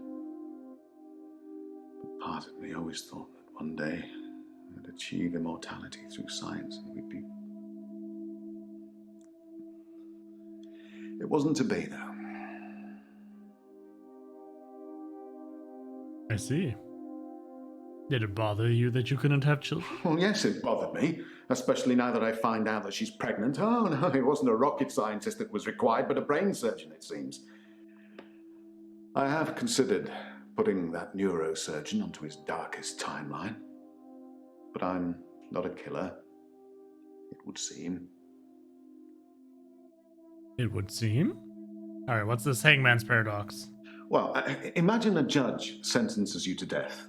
Now, it will be Monday or Tuesday next week, but it will be a surprise. Well, which day do you think you'll be executed? That's a good question. The Monday or the Tuesday? It's completely random.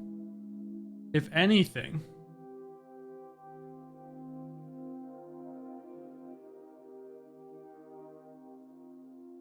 ultimately I would assume that it depends on when it's free. So if anything, maybe a Monday. First thing Monday morning? Great. No, it's probably going to be Tuesday. Well, it can't be Tuesday, Because if you're still alive on Monday at midnight, then you know you'll be executed on Tuesday, so it won't be a surprise. Conversely, it can't be Monday either, because, well, you'll be expecting it to be Monday by deduction. Hence, a paradox. It's not. Dr. Dekker tricked me. It doesn't have to be a surprise. The fact that you know you don't know, I disagree with that, though. Because, yeah, they're saying it's Monday or Tuesday. The fact that you don't know, okay, yeah, sure, it's going to be a surprise when it happens. But that's the thing, you don't know for certain that it is going to be that Monday. So if it does happen on the Monday, you're still going to be surprised, even if you're expecting it, because there's still that chance it could have been the Tuesday. That's right, Duke. That's what I was asking about Cheese earlier. This is his side gig. He plays with astrophysicist. And considering the weirdness that happened in Contradiction, this is why. How did Dekker trick you? He told me that sometime in the future I would lose a bet, that I would lose all of my money. Now, this didn't seem likely because I had quantum gambling on my side and it was working. But he unnerved me. He made me doubt myself. And then it happened. Recently, I lost everything that I'd managed to build up since Vanessa left me. So he's the culprit, maybe. It doesn't seem like he'd be the culprit, though. What were you doing Valentine's Day? I was at a fundraiser for a charity called Mindstretch Outreach. Don't know how I got roped into that, I can't remember. But it was full of very clever children with bizarre outlooks on life. And Jaya. It was Jaya who asked me to go.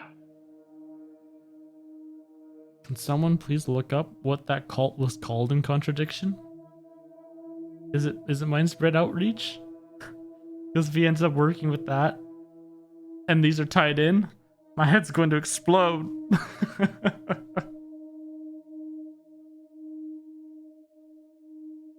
What's Mindstretch Outreach? It's full of poor kids with very capable minds. I did give them a talk on quantum tunneling once, and they loved it. Not sure it'll put dinner on the table for any of them, though.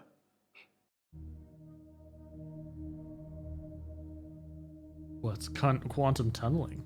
Oh, you're going to have to Google that, Doctor, I'm afraid. I'm not a walking Wikipedia. I'd love to tell you, but I am paying you by the hour. Maybe look up Schrodinger's cat whilst you're there. How well do you know Jaya? Oh, she's Dr. Dekker's lovely assistant. I imagine she's your lovely assistant now. Yeah, she always smiles and makes me a cup of tea before a session. That smile. Which reminds me, my session. Can we talk about my problem now?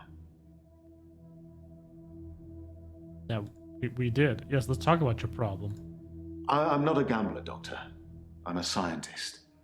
I need more money. It's true I've run out of money for my research. An opportunity has arisen.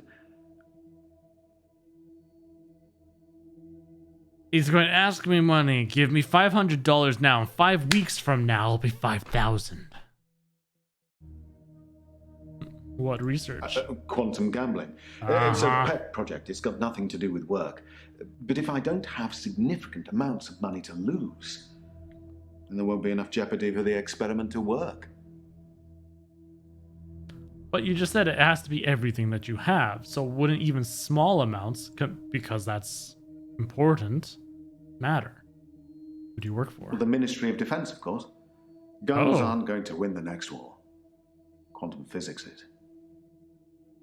Celeste might be interested in that. She's the ultimate in that. She don't need none of this funky quantum science. What opportunity has arisen? A very wealthy group of individuals have offered to pay me a very large sum of money if I attend their next private soiree. They don't want to talk or anything like that. They want a practical demonstration. Okay, what sort of demonstration? They'll pay me £1 million, if I can successfully survive 6 rounds of Russian roulette. Now, I am worried because of what Dr. Dekker said, but, well, I can't help but thinking that the stakes are so high I can't possibly lose. What do you think, Doctor? Should I take them up on their offer? No.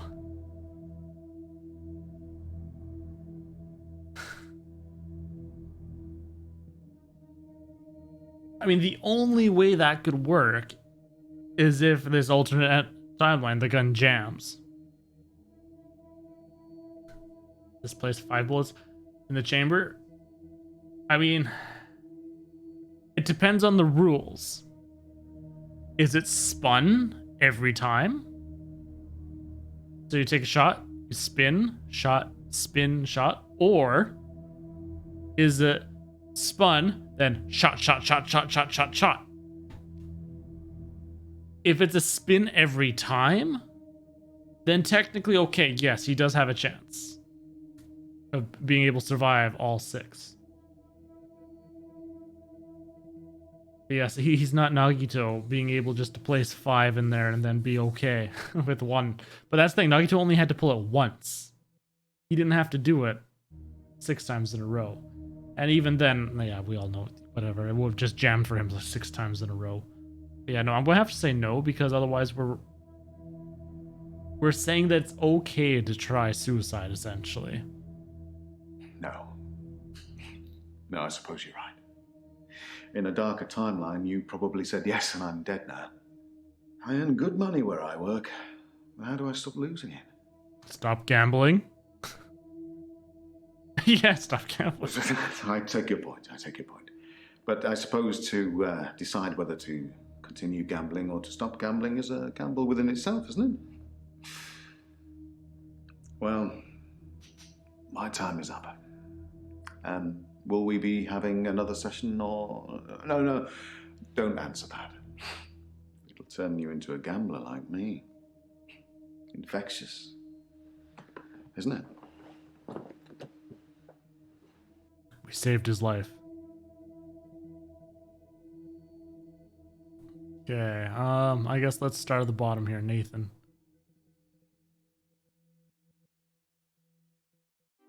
Hello. I burned the photos of Hannah. Yes. It didn't work.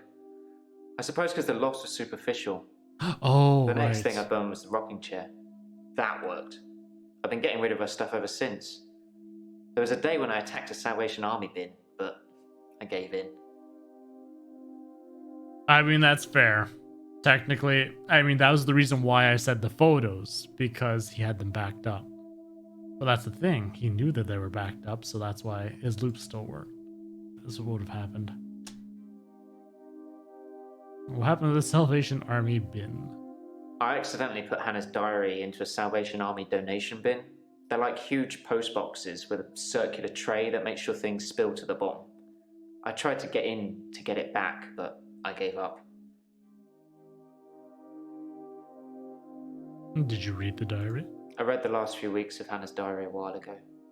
I must have accidentally dropped in some clothes for the Salvation Army bin. It's funny, because I wasn't going to read it. She said she'd fallen out of love with me. That she was going to break off the engagement. That she didn't love me anymore. I regretted it. That is... oh, shit. That's rough. So he gets into this car accident with his fiance, who he's was fully expecting to die. So he's dealing with the devastation that she's now dead. And then he reads, oh, well, she actually didn't love him anymore anyways and was going to leave him. I mean... that's going to be a big, profound oof as well. But I guess in a way that might be more freeing. Because when you think about it, it's like, well, she's going to leave me anyway, so there we go. Now she left me. Done. I guess if you won't be spiteful about it. Let's talk about Hannah now. Oh, I think this is a repeating Can we maybe day? not talk about Hannah anymore? And thanks for the dating advice, by the way. I said no. Wait, did you follow my dating advice? You told me not to look for anyone else until I was ready. So I didn't. I've just been sitting at home, reading Hannah's diary, stewing. I ordered a pizza. A nice girl delivered it.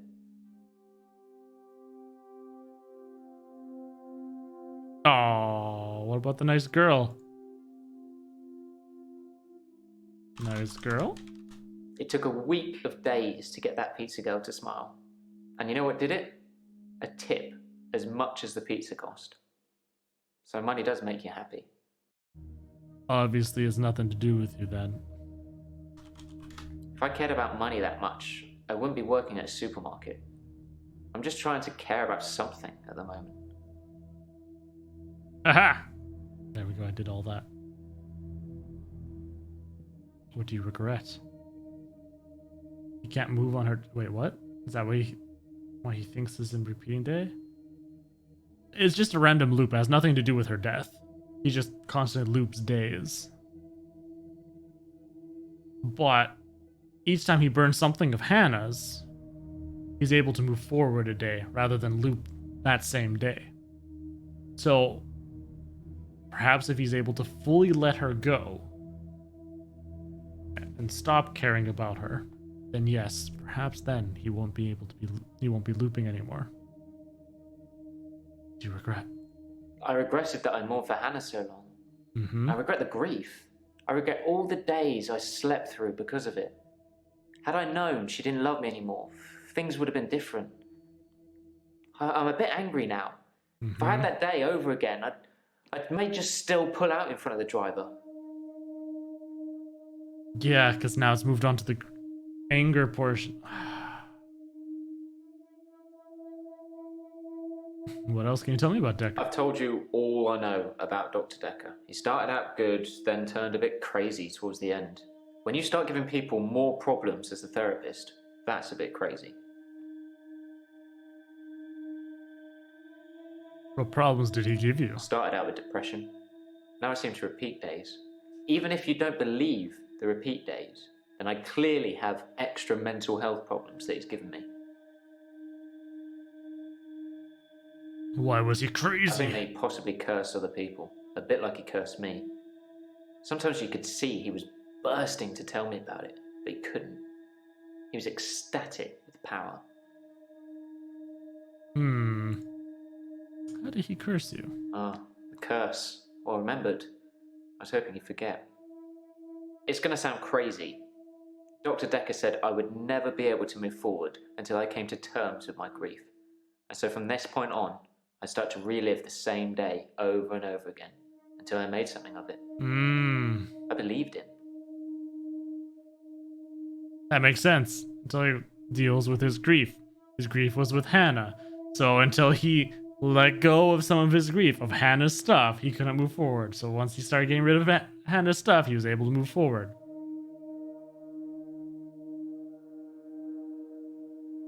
Of all the people, Nathan seems the most normal of the cursed. And it seems like we are actually helping him a bit, which is nice. I don't know about anyone else yet. Claire's just getting more and more messed up. I didn't want to believe him. I remember I said, you can't just say things and they happen. He laughed and laughed. I think he was going mad. He said he'd give me a demonstration.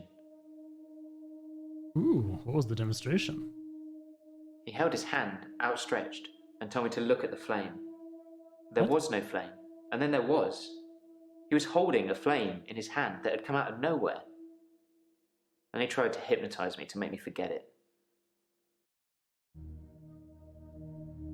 Did you see that?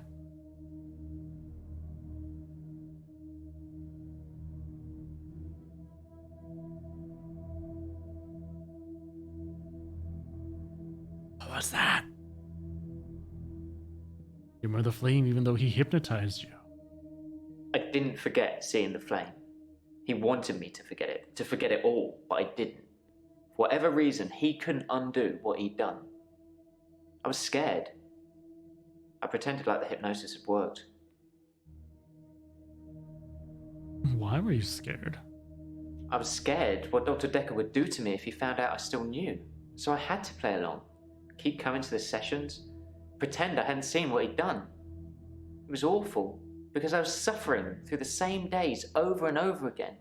But I couldn't talk to him about it, because he'd know.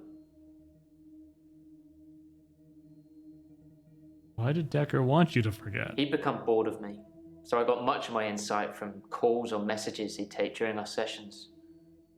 I think because he hypnotized me, he didn't want to play with me anymore. So I got basic therapist. What's a basic He therapist? told me lots of people get depression. To become more active, see more people. And although he wouldn't always be there to listen, Jaya would be. You know Jaya well? Yeah, I talked to her quite a lot. I'm not sure how many days of that she'd remember. She seemed to care, which is more I can say for Dekker. I'm glad that we did him before Jaya then. Do you know about the paper spike? I didn't notice Dr. Dekker had a paper spike. I haven't really seen more than a foot in front of me since Hannah died. It's fair. Did you kill Dekker so you wouldn't have to suffer through repeat days? Yeah, sure, let's just go out there and say I didn't that. kill Dr. Dekker. I wanted to be as far away from him as possible. I don't know who did.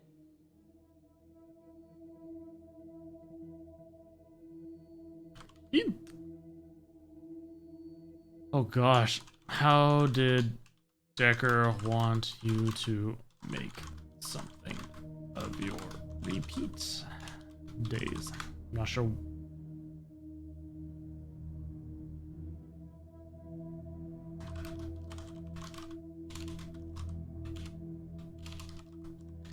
Like I said, it takes something like a tragic event to move my day forward. I do more and more bizarre things to try and get things moving. It's a curse, like I said.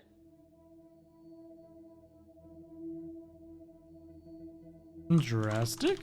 No, I don't know about that. Oh.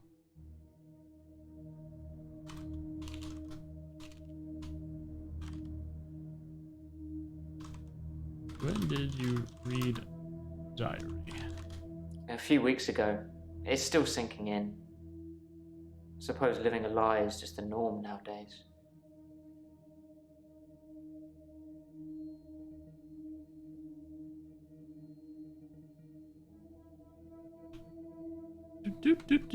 Let's see. So I know there's at least one green one there. Oh.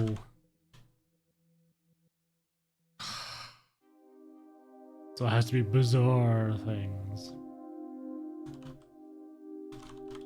I intentionally cut myself.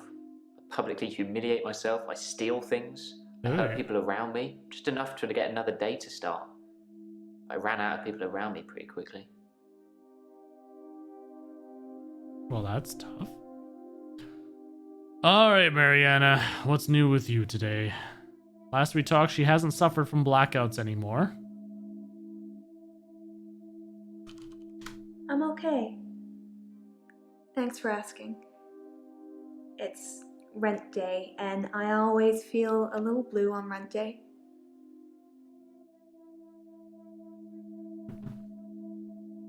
I mean, okay. Rent sucks. What's rent day? Rent day is the day I pay rent to my landlady. No, duh. Why would you even need to ask that? I mean, come on. Have you had any more blackouts? I've had no blackouts, and I haven't been to the beach since our last session.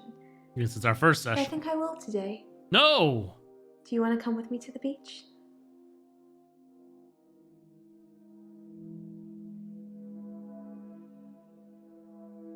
I guess that going with her to the beach would help see if she does have blackouts. Oh, I don't get a yes or no. It's about maybe someone should come with you to the beach. Doctor, I think you're getting a little anxious. If you ever wanted to visit the beach, you can just turn up. It's not mine. Yeah, no, so I think someone should go with her, though. Before you mention something beautiful. You've got a good memory, Doctor. Let's talk dreams. Sometimes I'll dream about a light. Deep in the ocean Good somewhere. lord, if she says Relia. I head towards it because it's warm and glowing like a beacon. And when I'm at the bottom, it's the most beautiful thing. Gonna head out. Alright, cheese. We'll catch you later. Thanks for Like a welcoming staying, sun. being surprised by things Like like I'm me. home. And then I wake up.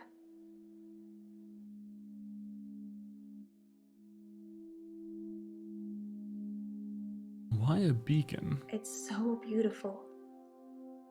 It calls me. It's like I'm in a trance. What does the dream mean, Doctor? I don't know. Can mean many things. A metaphor for her current issues, searching for something, or maybe she's making it up. I think it'd be more that she's searching for something. I guess. I hate being in the same place for too long. Maybe I'm always searching for paradise or something. You know anything about the paper spike? Dr. Dekker used to put my checks on that thing. I guess someone thought they weren't getting value for money.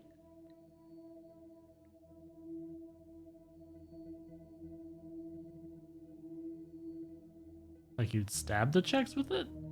Imagine checks? I actually don't have a lot of money. Sometimes a therapy check would bounce, but Dr. Dekker would be okay with it. Ugh. Oh, my checks are fine though, don't worry. Bouncing fees are expensive, and they harm your credit score. Do you have money problems? I'm not broke. Men buy me drinks at bars though. Sometimes I'll get away with not paying at restaurants. Isn't that how it is for everybody? You said you don't drink!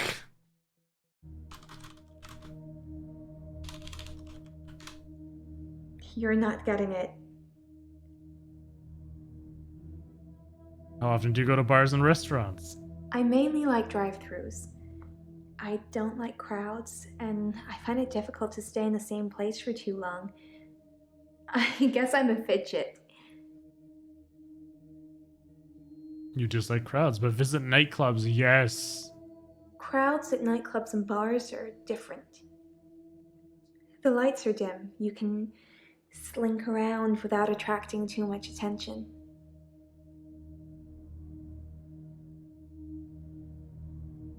Why Slink? Yeah, she's the more... She's coming across like a Black Widow to me. She uses her allure and sexuality to gain things. And plays dumb. But she's not. She's got that cunning intellect. Why Slink? Sometimes I'll kiss a guy in a club, and then he just follows me. Well, yeah, you just kissed him. Wherever I go. It's creepy. I don't want everyone seeing that.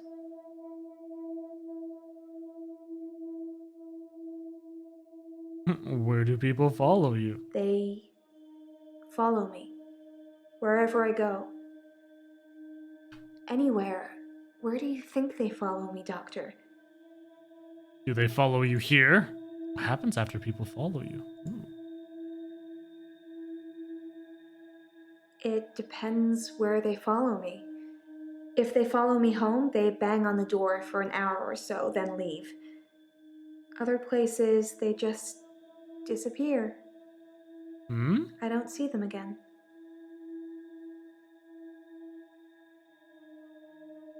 What do you mean they disappear? They don't just disappear into thin air. I think they return to the place I found them. But I've not run into the same person twice. She's like a secret mass murderer? Okay with men buying you drinks? It's just good manners to accept when someone offers to buy you a drink. I'm a very good-natured girl. But you don't drink. Why are you good natured? Don't you think I'm sweet, Doctor? See, I don't think she's sweet. She's cunning, manipulative, just like Danny here. Hello, Danny. How are you?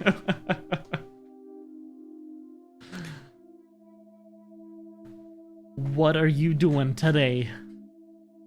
I don't think she's not Okay sweet. then. I burst her bubble. People follow you home? Yes. They follow me home. They're silent. It's like a trance. I really don't trust her anymore. Do they follow you to bed? There was one guy, a real gym buddy. I let him into the bedroom, but nothing. Nothing I did would stop him just staring at me. It was creepy. So, did he leave? Got him to follow me outside, and then I just shut the door. Interesting. Tell me about Dekker. Are we still talking about him? And I thought you were just interested in me, Doctor. Did Dekker visit you at home? Ooh. Dr. Dekker suggested home visits. I think he was probably checking up on his investment. You're not thinking of doing home visits, are you, Doctor? No, I'm not thinking of doing home visits. Good thing. It's been a bully to people all day. Oh, so you are living the life, Danny. Darn. Jealous. That's good. I'm not sure I can afford any more of your time.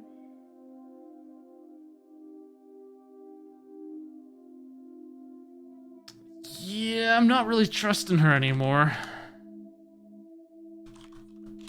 Landlady? I pay my rent to a landlady. I don't own my own place. I'm just passing through.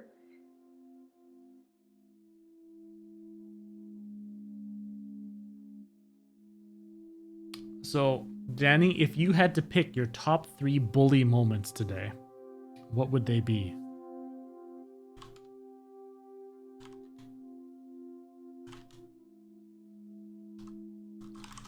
Passing through? I never stay in one town very long. I get bored too easily. Once you've seen the same faces over and over again, you move. Like I said before, I like to move around a lot. She has to be a Black Widow mass murderer. That's why she moves so much.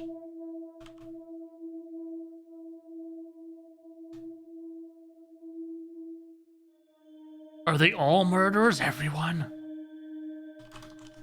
So easily. I've got a short attention span. The malaise of our generation, I expect. What are you bored by, Doctor? You. Trying to turn spanner and bait against each other. Oh no. Is this true bait? If you're listening, is it working? Don't let Danny drive a wedge between you. Okay, good. Whew. What am I get bored of? Hint. Follow in shops? What does that matter? No, not shopping. Oh, gee, thank you for that very short... why even bother? Danny's just saying, oh, I see. So that's how we can get to Danny. Danny thrives and grows off of being the bully. What if we praise and put Danny up upon a pedestal? That's when she becomes uncomfortable about all the positive attention.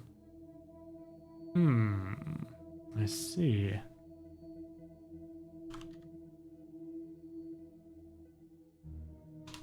Kisses follow around?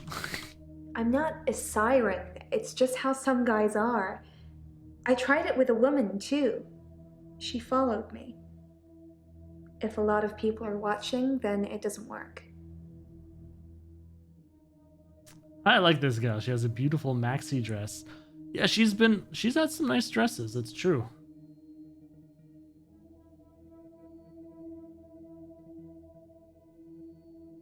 wanted me to take your top off?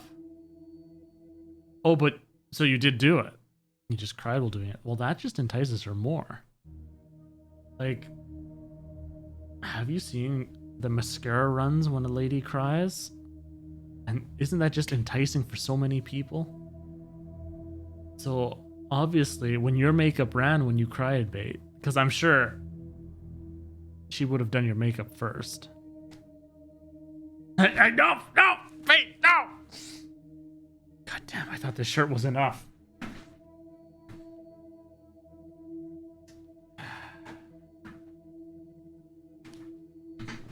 There. Got some extra covers. There we go. Now it's like an ascot almost, but you know, fine. The legs be long enough. Oh no, slander, why? Why slander? I choke myself out on stream. Oh yeah. With the rape of the song. No, none of that. I've got my sweats around. There we go. Make myself all pretty for you guys. A little tight. Ah, there we go. Man, how do I look? Look absolutely wonderful. Let's do a little bit of a. Oh yeah. Maybe I think. Maybe hold this bit up a bit. Oh, that's hot. Yeah. Oh dang. Ooh. Off limits. Hey, Danny. Are you trying to say that you know how my marriage is? Do you know if it's an open marriage or not? These are things you just don't know. I mean, I don't think I've told anyone about that. Maybe stop teasing. You know, sometimes I could be a bit of a flirt. You know, the shirt goes a little low at times. I just gotta leave some to the imagination. There's some hope. Ooh. Following silent? I don't talk to them, they don't talk to me. Clip of nip slip. Now the thing is, it's very much tease. Like it's so close, Like the nip is right up here, and I stop it like just above, just like this. It's so close, so tantalizingly close. Like, ooh, you get a little flushed looking at it. Why creepy? I don't want people to follow me. I'm not trying to get them to do anything. Okay. Another 15 seconds. Why does the chat get filthy as soon as bait turns up? Actually, I mean, technically that is true. This time around. I mean, I guess it's just how it is, right? You can only... What can I say?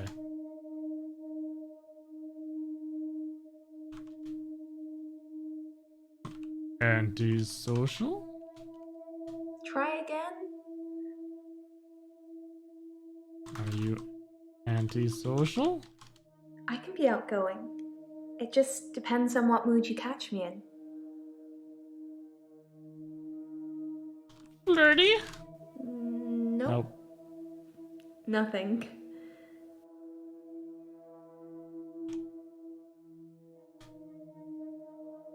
Speaking of Fate's emote,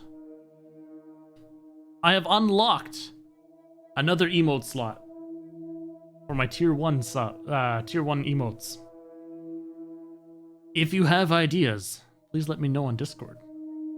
Was a civilized people before he came? I know, right? And we can see what we bring down to the T1 or create brand new. Siren? Interesting that you should say that. Dr. Dekker said the same thing. And he's dead now. Siren, mermaid, do you think I could really be one? No. I really don't know.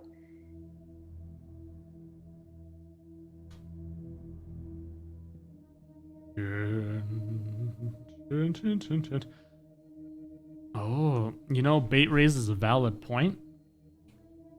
He was calm, cool, and collected since the start of the stream. Then Danny came. And suddenly that there's like this fight for power, like almost like, you know, when you're in high school and the boys act out when the other pretty girls are around to try and make them notice them. It's almost like Bait's trying to get your attention, Danny. And people seem like they're in a trance. Trance? They're in some kind of trance, like zombies. But I don't know what they want. Well, she brought him to the bedroom and he didn't do anything, just no matter what she did. So I can only imagine the things that she tried. There's 6 seconds. Oh, if only I could do something to make my hints just keep going. I didn't have to wait. Oh, right, investments! Aren't we all your investments, Doctor? Yeah, this is... All the time, all the enough. energy you've invested in us? Ugh. Seeing how we're doing, making sure we're growing correctly? Oh, wow. My throat feels so much colder now. Growing? He called it aversion therapy. Whenever I felt the urge to go to the sea, he would do something unpleasant.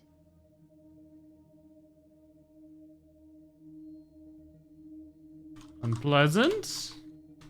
I don't know. Like what? He called it aversion therapy. Whenever I felt the urge to go to the sea, What would he do? I don't know.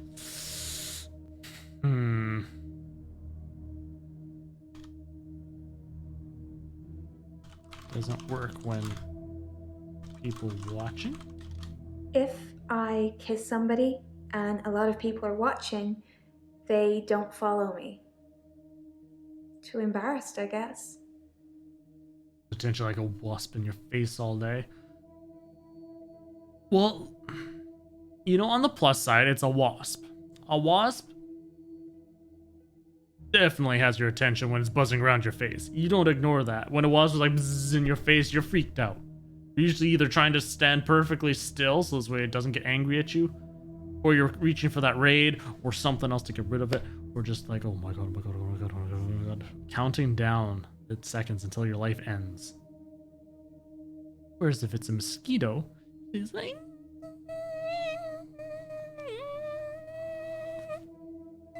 and you're just like, waving and smacking at it. So that means bait sauce is dangerous enough that you respect the danger there. You're not trying to swat him away. The attention is focused. I'll be right back.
And like that, Vesever never returned. You hear a sound of, oh shit! And then a vroom. And then that's it. Some sailing left due to Danny. Others due to bait. We may never know. Let's see here. Where is this? Ah.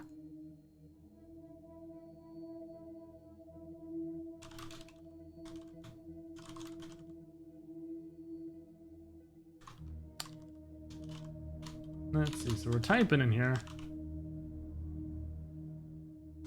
Why did Vesever leave forever? Bait. All thanks to Danny. Who knows?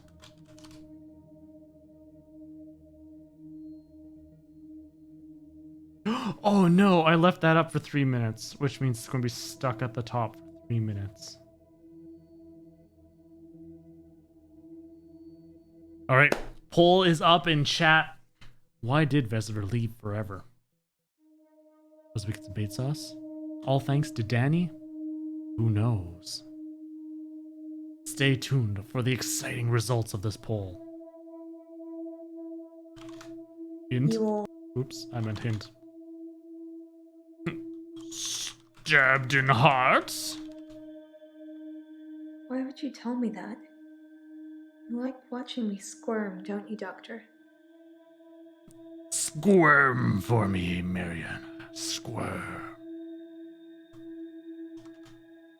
Real smooth, Doctor. Yes, a squirm. Yeah, real smooth.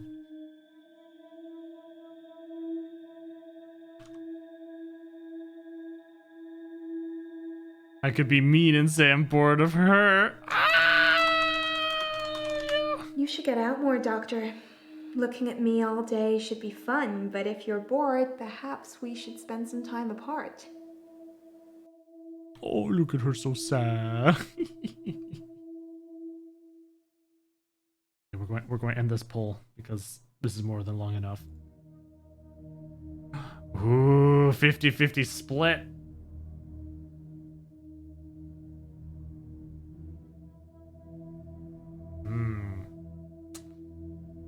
So it could be a combination then.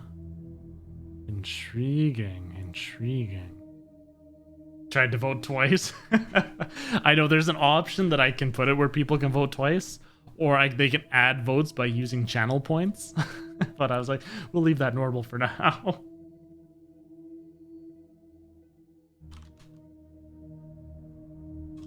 Aversion therapy?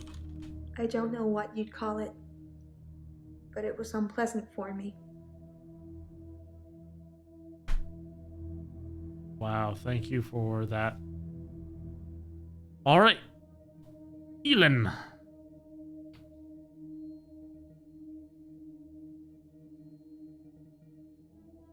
It's too late, Bait. The vote's done. And if you didn't vote, who was it that voted for Danny then? Because I'm pretty sure Danny would have voted for Bait. I mean, someone in chat thinks it's all for Danny. Oh no. Who else have you bullied today, Danny? Who else have you bullied? Hello. I'm fine. Work's fine. Hilda's fading fast. Terry. Oh, you'd be pleased to know I don't have the locket anymore. I've noticed. I gave it back. All of it. Every single keepsake. Good on you. Danny's been a saint compared to her usual self. She wants something then, Bait. Usually people don't suddenly become good out of the goodness of their heart. How is Terry? Terry seems to have backed down since I gave the keepsakes back. Actually, it doesn't seem like she's been very well. Uh-oh. Not her usual self. Uh-oh. Maybe she's got a bug or something. Uh-oh. Oh no. How's Hilda? Hilda's nearing the end. She's been sleeping a lot, not eating much. She hasn't been that argumentative either. Although, she did give me a vicious scratch yesterday. Oh, that's not good. Never hate Danny. Nintendo Switch bait, please. Oh gosh.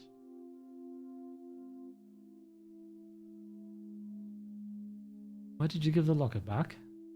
Ozzy accident. Oh god, Ozzy. Oh, my bro's gone. You told me to. Well, not in so many words, but you said I shouldn't have kept them. And what with Terry going around telling everyone I stole them, I didn't feel like I really had any choice. The lockets, the watch, the ring. But I kept the little bird Sarah Dekker gave me. I wasn't supposed to mention her. Oh? Oh? You clean now? You know, no, it's okay, Cast with it. She wasn't begging the Switch from me. She's begging from Bait. It's okay, Bait. This is a rated M station here. I play enough M-rated games. I figure we'll just go all the way. It's gonna be great. Oh, hey! It's not my little broom, baby. That's exactly how she said it too. Is it her R2-D2 model? Could be true. Why did Hilda scratch you? It was nothing. I was just trying to give her meds. It's hard, you know? I'm trying to help her, but she keeps fighting me. Because she knows you're It'll poisoning be her? better after she's seen her daughter. I've decided I'm going to do it tonight. She hasn't got much time left. Do what tonight? The skin shift. You know the answer to that, Doctor. What have we been talking about? What can I do for Hilda that will make it all better? Kill her. Are you going to kill her?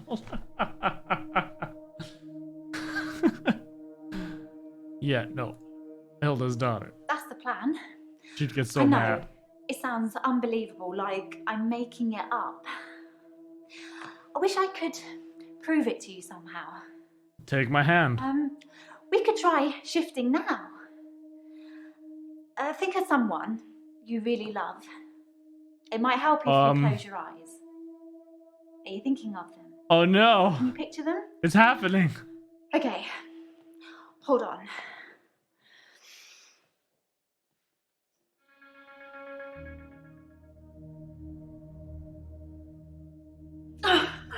Sorry. I don't think it's gonna work.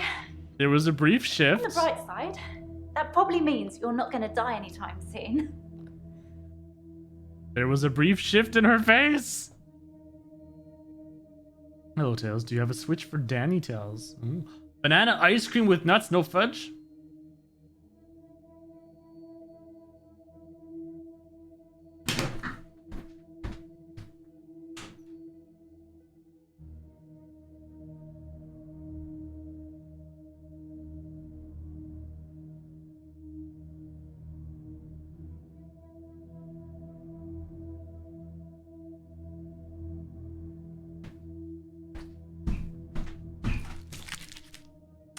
Chocolate tub! 4 tub ice liter ice cream.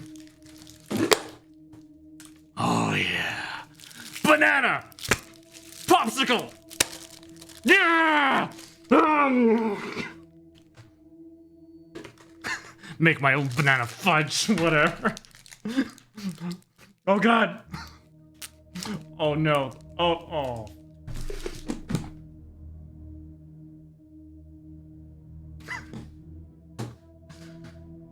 Yes. Yeah, I'm gonna go put this away before it melts now.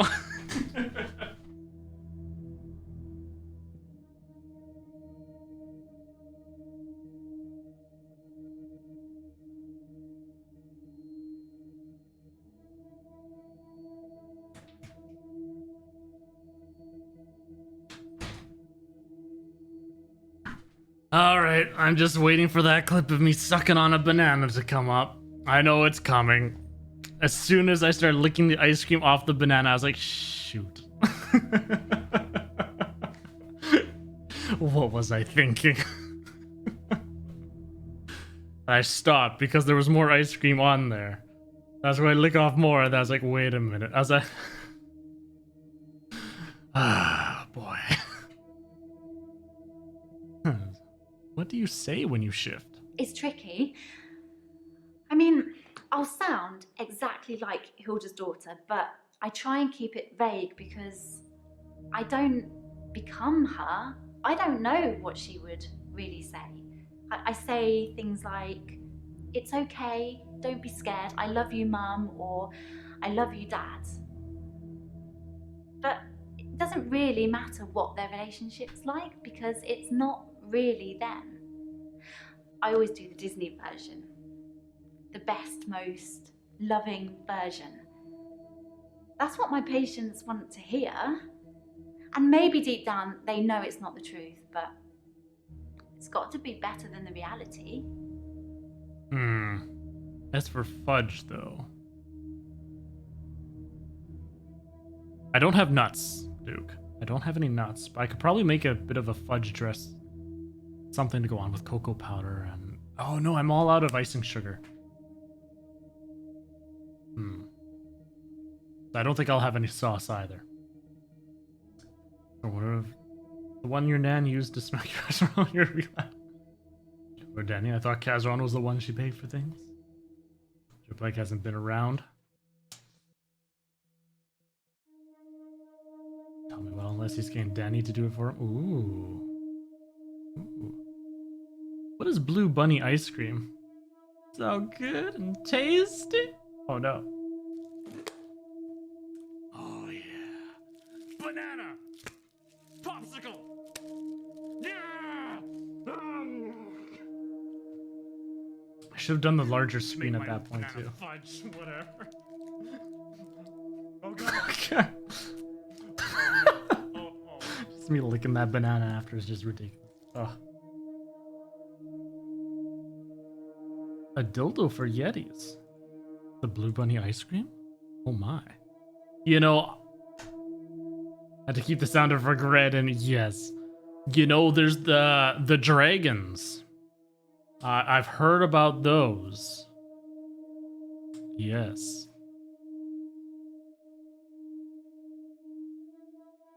Is it Bad Dragons? Is that the full name for them? I don't remember. I'm not going to go look it up. Why bother shifting if patients know it's not the truth? Does it really matter if it isn't the truth? Isn't it worth it if it brings them peace?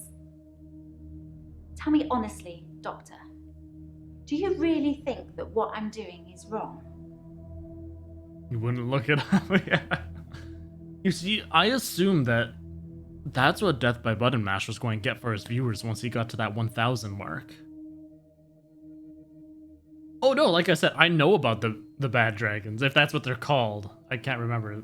I just couldn't remember the real word for them, and it can be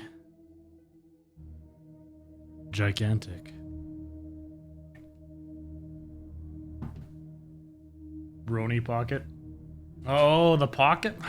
No, because he specifically said in there a fleshlight, though. I don't know. Okay, I mean, technically, the shifting isn't what was wrong. It was the killing the patients and taking their stuff.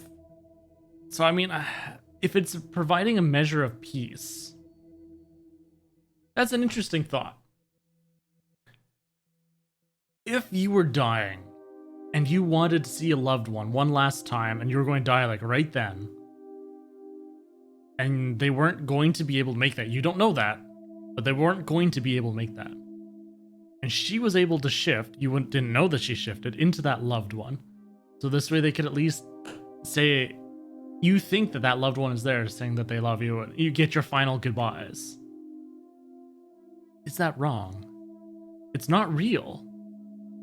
But for that person who's dead, who's going to be now then dead, to them it's real, and they get that last measure of peace before they pass. No mini cheddars, no double deckers. Oh goodness, it's an arms race now. Yeah, we'll say no shift is wrong. because I really feel this is something I have to do. Who is Sarah Dekker? Dr. Dekker's mother. She was one of my Oh. first patients, but she died a while ago. Interesting. You know about the paper spike? It's true then. I'd heard Dr. Dekker was stabbed, but I didn't know for sure. It's weird that whoever did it would choose the paper spike. Why is it weird? Dr. Dekker used to play with it in our sessions sometimes. You know, pick it up, handle it while we talked.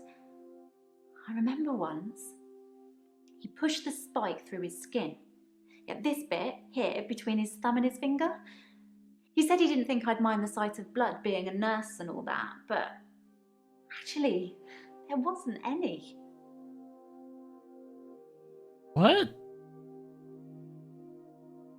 Snickers? Push that chunky chocolate nougat caramel crunch? Ooh. Oh my. Snickers, Kit Kat. Why wasn't there any blood from the I was a paper bit spike? freaked out. At first, I thought it was a trick.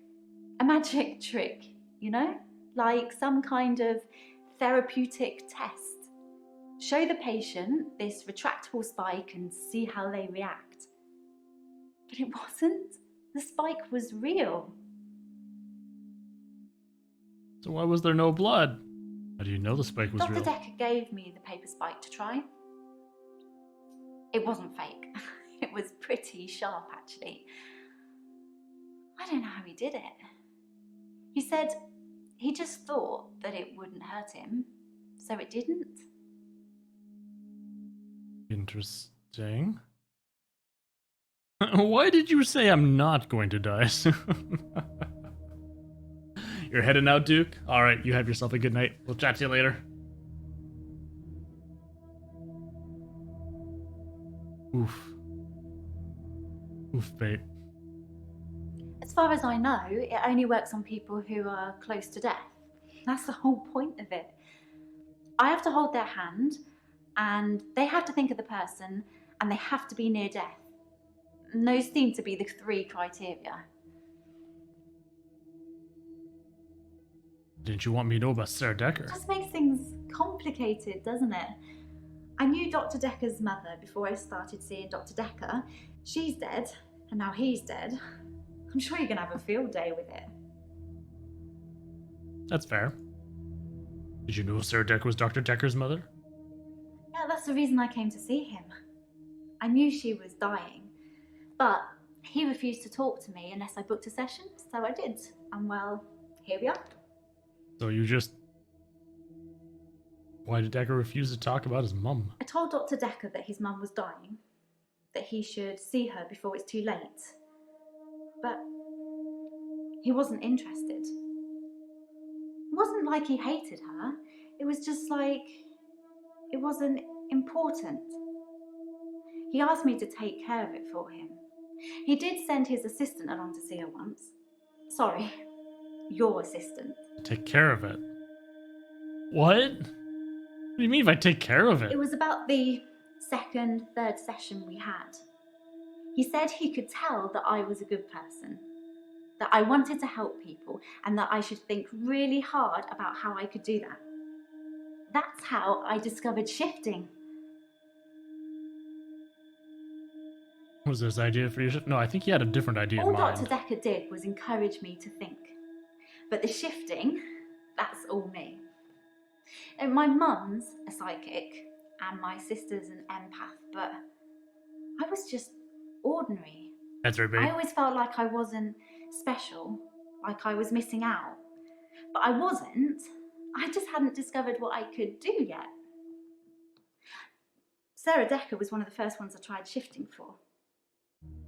You just take a big steaming pile right beside their bed. What's an empath? To tell you the truth, I don't really know what an empath is. I should probably Google it sometime. Did you shift for Sarah? I didn't really know what I was doing that first time. I mean, I didn't actually expect anything to happen. I just thought, what would really help this woman? I thought maybe she would just imagine that he was there. But it actually happened. I changed into him, Dr. Dekker. It blew my mind. But how did you know? Was your mom psychic? My mum's got these spirit guides and they tell her things. Mostly about my love life, it would seem. Like what? Love life? Is that really what you want to talk about? Oh.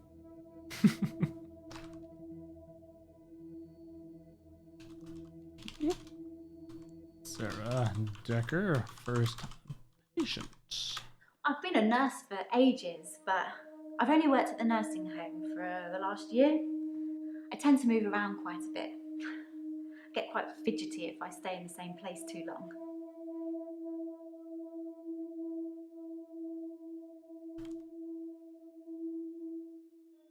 Nope.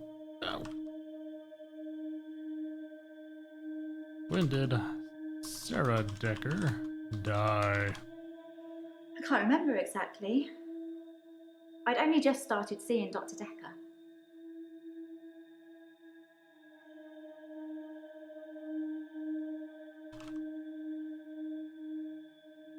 Oh my gosh, still so long! Okay, let's see if I can get some ideas here.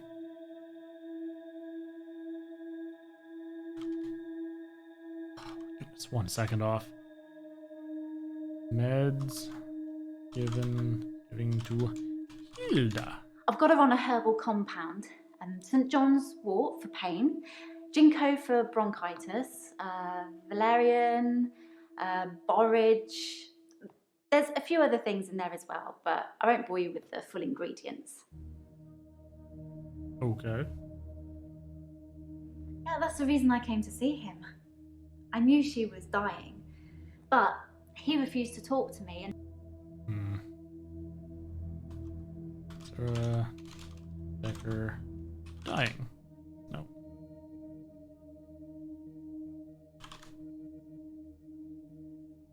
Didn't she hold my hand to shift?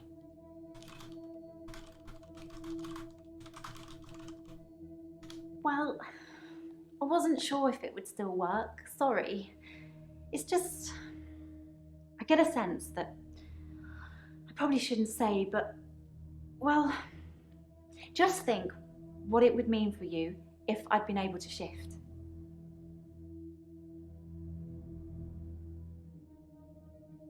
Mean for me? I feel like you're What do you mean what it would mean for me? It's probably nothing. I'm not right all the time. It's just, well, yes, your energy's different.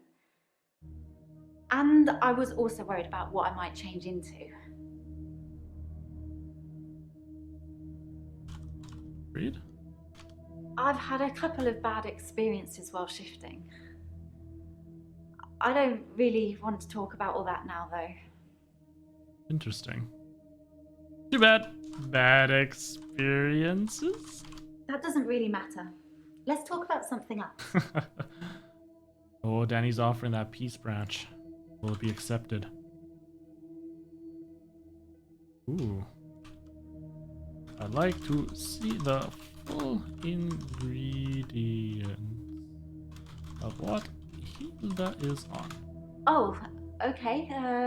Well, I'd have to check. I have it written down somewhere. Ooh, she's nervous about that. She's nervous about this.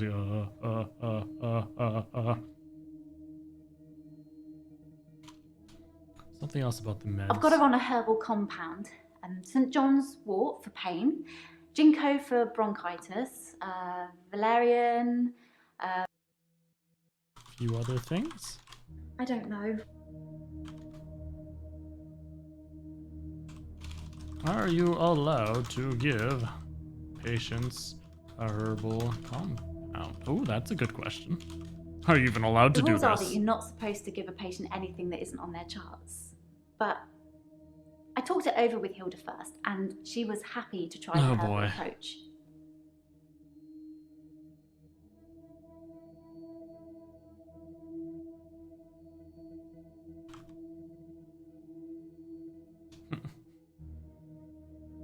Aren't you breaking the rules by giving Hilda herbal remedies? It's fine. It's not going to hurt her. And the doctors at the home don't care much. They're hardly around anyway. It's the nurses that take care of the patients. Besides, Dr. Dekker didn't have a problem with it.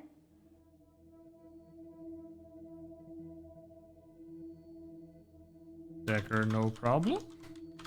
No.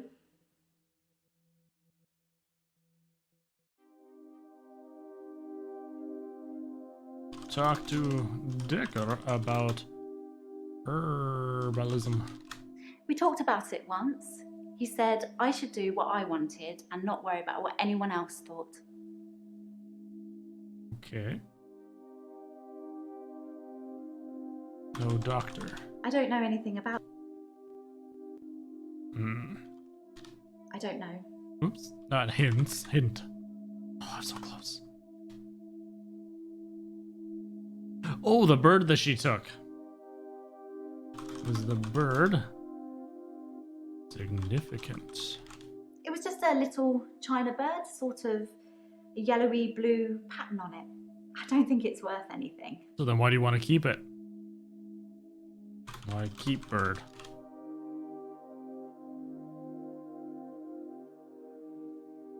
What's some Probably keywords for nothing. this? I'm not right all the time. It's just, well, yes, you're... Different energy.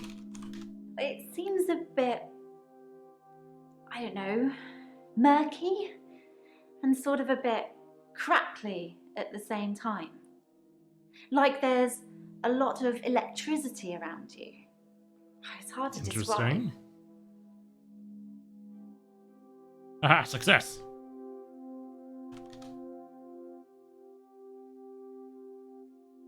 What is the reality for your patients? Interesting The question. reality is that most of these people have been completely abandoned by their families, usually their children.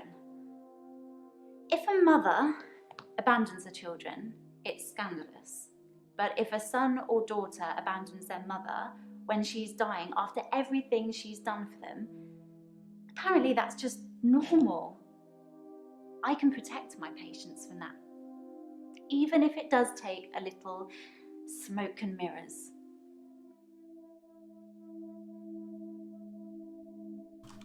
Smoke and mirrors. It's like I'm a mirror and I'm just reflecting back to them what they want to see. I completely change.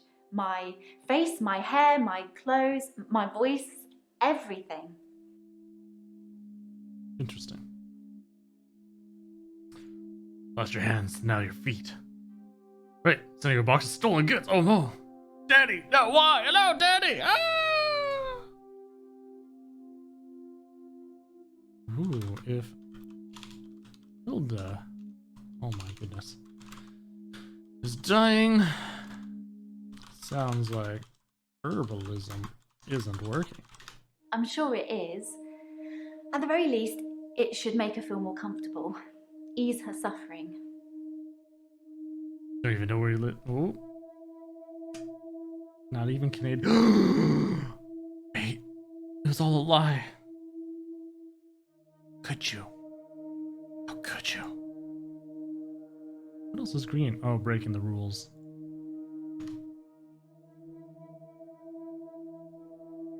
Just nurses care for patients. Absolutely. I'm not being big-headed or anything, but I'd do anything for my patients. Anything? Anything? Ask me something else. That one's a dud.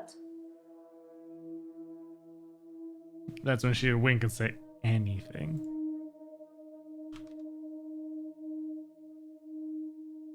Ooh, yeah. You came to see Dekker about stress, not about Maza. I wasn't really stressed about work. Well, maybe a little, but not enough to need a therapist. I just told you that because I didn't want you to know the real reason why I came to see Dr. Dekker.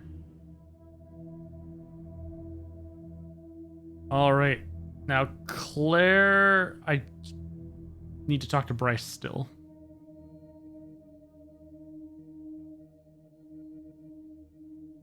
Mr. 1 Hour looks a little sore there. Hello, Doctor. I've been thinking about our last session, and I just wanted you to know that I'm not a bad person. What did you do about the I know photos? taking naked photographs is wrong, but you don't know what it's like until you face the same temptation. I'm assuming you don't know what it's like. Do you have an extra hour, Doctor? Now that's interesting. Instead of taking naked photos of them, what if he took their phones and stuff and took dick pics of his own dick on their phone? They'll look through their photo history someday and they're like, whoa, where did that come from? And they'll be so confused.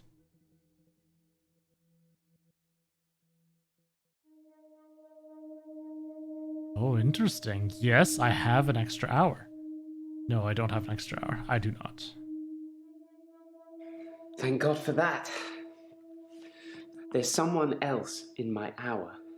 A Oh? hooded figure, watching me and following me. I've followed it too. Who is this hooded figure? I don't know who it is. My initial thought was that it was you. That I told you about my affliction and somehow you'd got it too. Now I think maybe it's the military or some organization that wants to use the hour themselves. Maybe it's Dr. Dekker risen from the dead. I need to talk to you about him. Now that's interesting because I've been seeing things that other people have been talking about. So I think I had a point there to become a little bit more insane by saying, yes, I've got it too now. Why would the military be following you? I'm surprised I haven't been approached earlier. I mean, my skills and the military. Special ops would be a breeze, wouldn't it? Waltz in past everyone during the midnight hour, get whatever you want, and return to friendly soil. It also makes me think that they might already know all of that, and that they want to get rid of me in case I tell anyone else.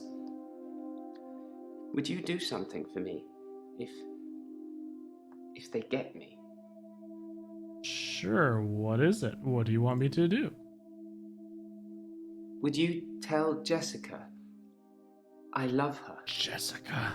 She didn't really know me that well, but I did love her.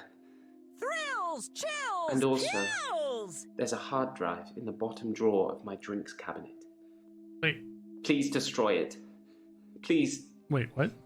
don't look at it. I want to look at it. I'll look at it. And hey, thank you so much for those 100 bits. As Slander would say, poggers. Can't do his accent. Well, I have to one day just look through clips of him and just practice in the mirror. It's us. Bait.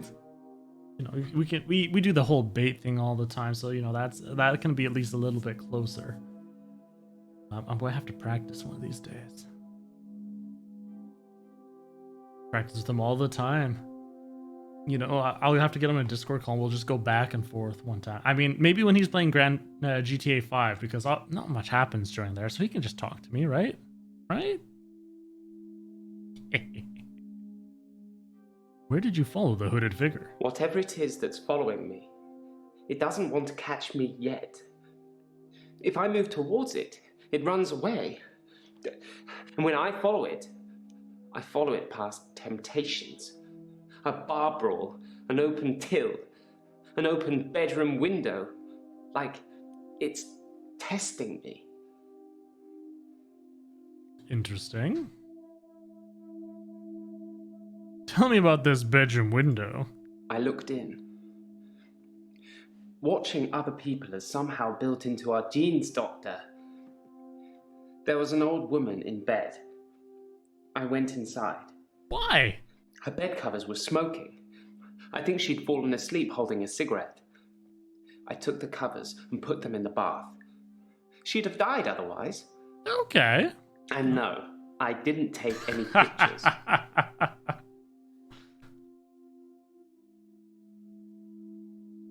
Well, the open till. I did nothing.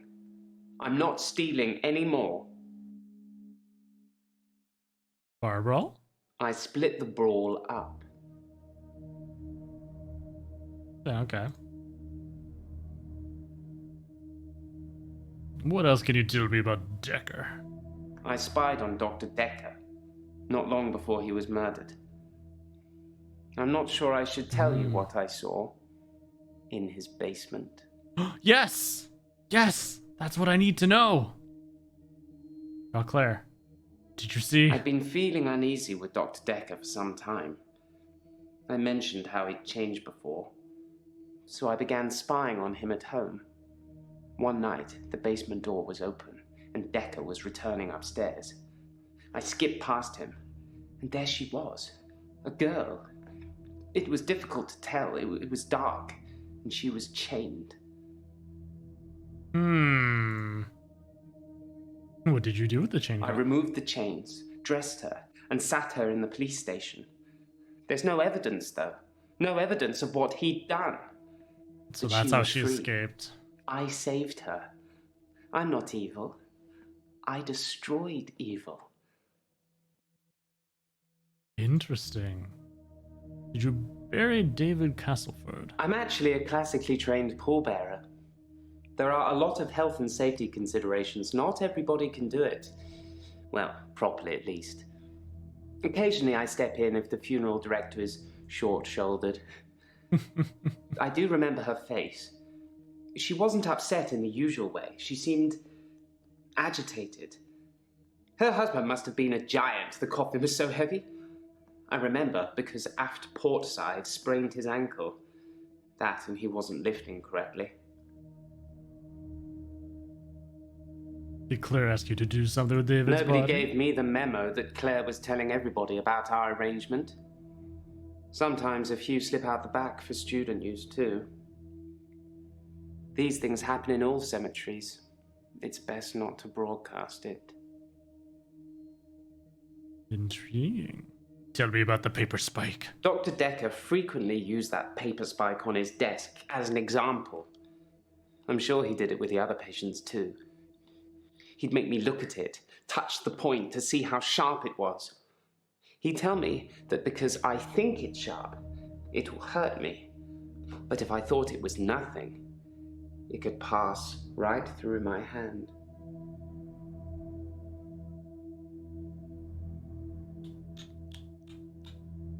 Why was David's coffin heavy if there wasn't a body in it? Common or garden rocks. It's actually quite handy sometimes having an archaeological dig going on next door. Although I'd rather there wasn't. Why did you say aft port side? I find using nautical terms to describe the position of pallbearers fitting. Plus, most of them are 3 sheets to the wind. No, drunk. What was your job? I put my hand through a rusty nail at work today. Ugh. It hurt like hell and bled like I'd been shot. I closed my eyes and thought, this isn't happening. The nail is just a worm and it will wriggle through me. When I looked back, can you guess what I saw? Did you see the worm? What did you see? When I looked back at my hand, it was healed. Look, see? Oh my. How did your hand heal? My hand had healed. The nail had become a worm and was wriggling in my palm. It was like a little miracle. Like magic. Do you think magic healed your I hand? shouldn't really say miracle or magic. They're words that Dr. Dekker used when he tried to get you to think things and make them real. But do you think it's real, Doctor? That magic is real? Oh boy. But for him, we gotta say no. Then No so it magic is isn't. real. I envy you, Doctor. I wish I could be so sure. Have you seen Jessica again? Jessica is a beautiful woman. I've not spied on her since the incident we talked about. I have real feelings for her, Doctor. We've never connected. Maybe you should try talking to Jessica. Thank you, Doctor. Thank you. It's nice you think I'm capable of such basic interaction with females. But I'm still in awe of her, really. Oh, come on. I will You think can about do it, it, though. man. I believe in you. And Plucky, thank you very much for that follow. Hope you have yourself a fabulous day. Oh, I don't want to ask someone else a different question. Or should I go back to Claire now?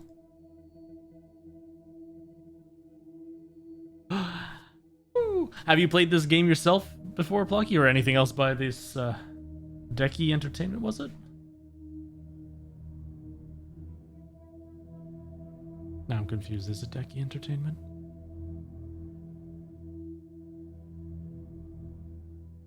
Ah, sorry.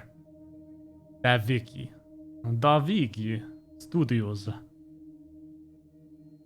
You did play it one time. Okay. This is my first time. I know absolutely nothing. Complete blind playthrough. I wasn't planning on doing a green dot run. I've heard that, like, I know that there's the difference between red, amber, and green because they have a little YouTube thing. And there's like, yeah, no, amber you can go through. It's okay, you can do that. You don't have to do the green dots unless you want to, but I have been so interested in this. And there's stories and everything. I've been green dotting the entire way. I'm in Act 3 right now. And it's just... it's getting so out there. And we've had some good discussions as well about some various things, like bodies and souls and all kinds of stuff that's been kind of brought up from this. It's an interesting game. And it does definitely make me want to play their other ones as well. Fair warning, I am taking very liberal use of their hint system because there's no detriments to it, and I want to know everything. Oh yeah, I would. Who did they gotta be testing you? I think that I'm becoming a good person, Doctor. I'm ashamed of some of the things I've done, but I'm getting better. The hooded figure, it's testing my morals. Judging me. For what? I don't know. I mean, to be fair, you did split up the bar fight, you did save that one old lady, and you did not steal. So you did a good job there. Oh gosh, I don't even know how to formulate some of the questions in these three here.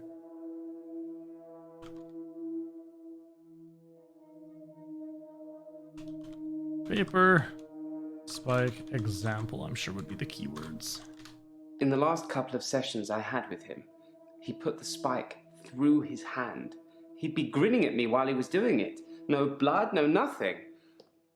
He tried to make me do the same, but I wouldn't. So, it's like he's becoming a demigod. Oh, Cthulhu, what have you done to this poor soul? Excuse me. Yes, I know who was in the basement. Notes. What was her name again? Iris. Iris in the basement. The girl who was chained in the basement, her name is Iris. How do you know that? Not that it means anything. She wouldn't remember me anyway. Time was frozen.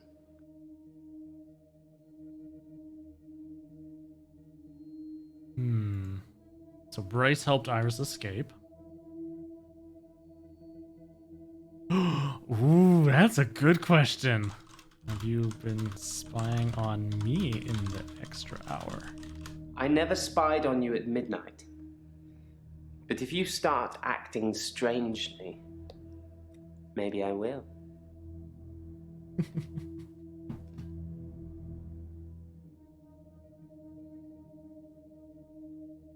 Also, Blocky, if you don't mind my asking, what kind of games do you usually like playing? I know you said you played this like 3 years ago. what kind of I guess genre would be the correct term? You kind of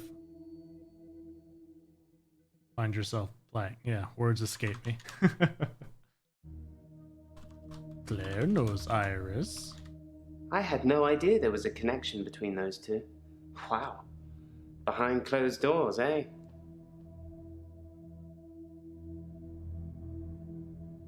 And now what else is green?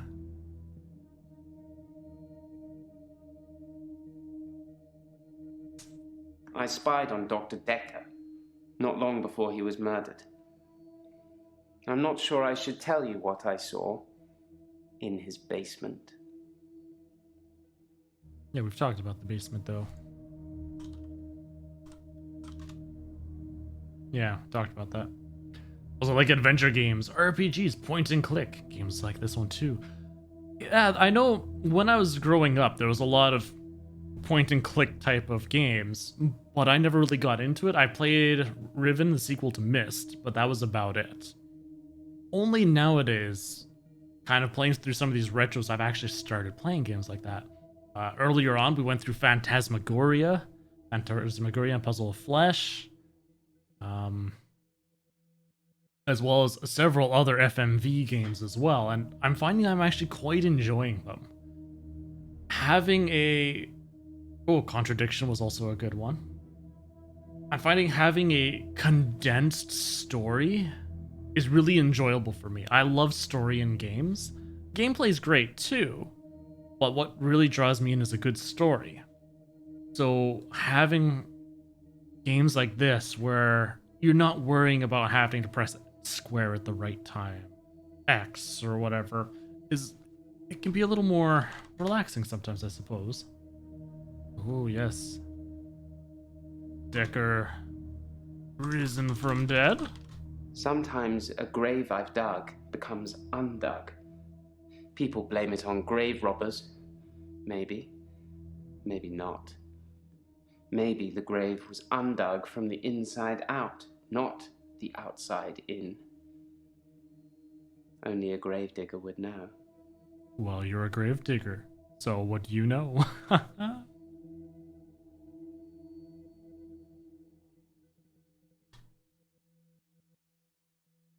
Anything else when spying on Dekker? I didn't need an extra hour to realize Dr. Dekker was strange. Gee, thank you for that. Sometimes I'm left sitting here going like, ugh. It's so short, the little bit. What did you do with the chain? I removed the chains, dressed her. Dressed the girl. No. Dressed Iris? Okay.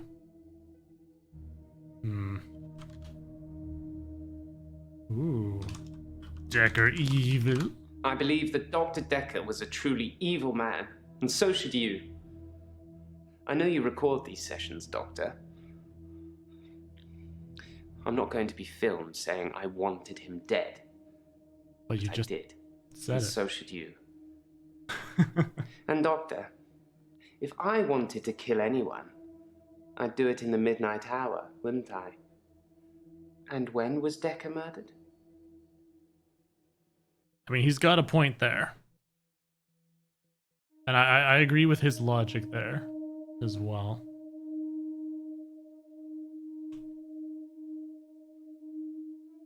No evidence of the girl? What do you mean, no evidence? No, I didn't feel lustful, Doctor. I was angry. If I had taken pictures, there would at least been some evidence. A sicker man would have taken pictures and saved the day.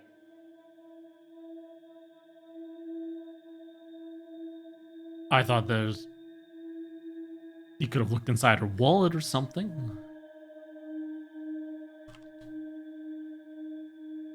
Oh, right, the hard drive. There's a hard drive with all the pictures I've ever taken. Okay, so of it. digital pictures. The one in the bottom drawer of my drinks cabinet. Don't let Jessica see it. I'm really curious about that. I believe that Dr. Dekker was a... Dekker evil? Yeah, we already talked about that. Ooh.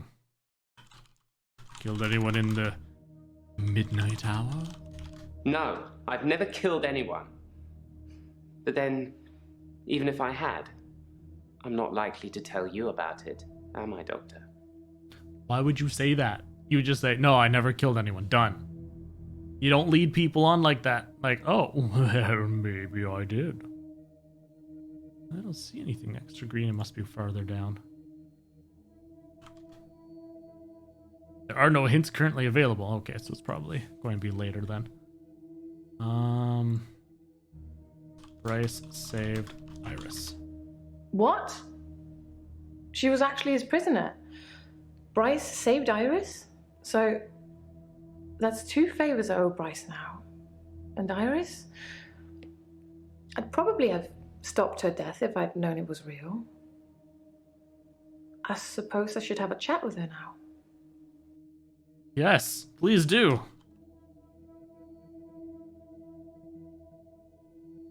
Probably. Oh my gosh. Stopped Iris' death?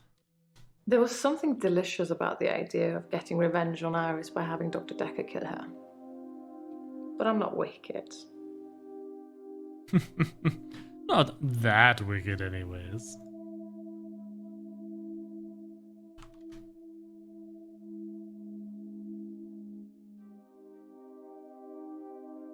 What happened when Dekker met David? I think it was a mistake taking Dr. Dekker to see David. Dr. Dekker wanted to examine him, so they went into a different room. I wasn't worried. David wouldn't speak. But Dr. Dekker seemed very distant after that. He didn't say a word on the way back. Maybe he did.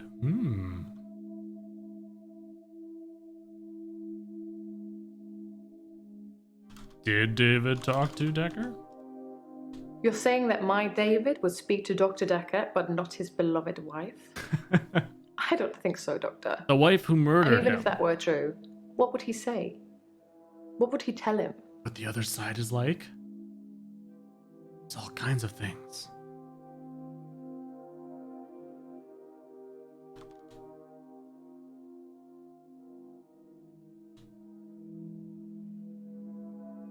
Where is David's safe?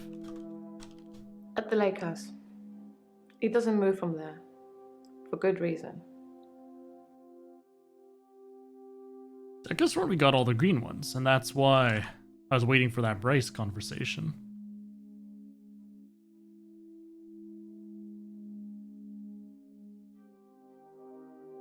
At the lake house. He doesn't move from there. For good reason. Why doesn't he move from Lake House?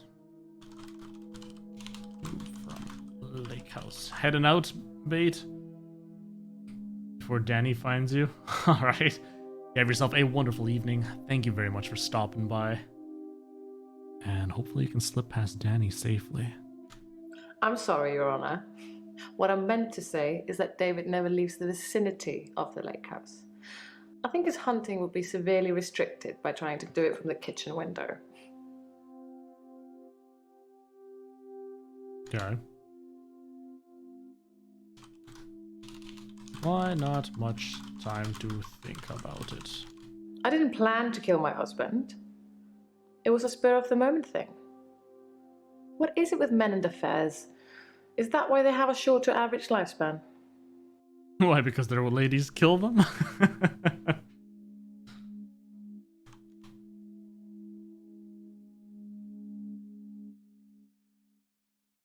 And hit.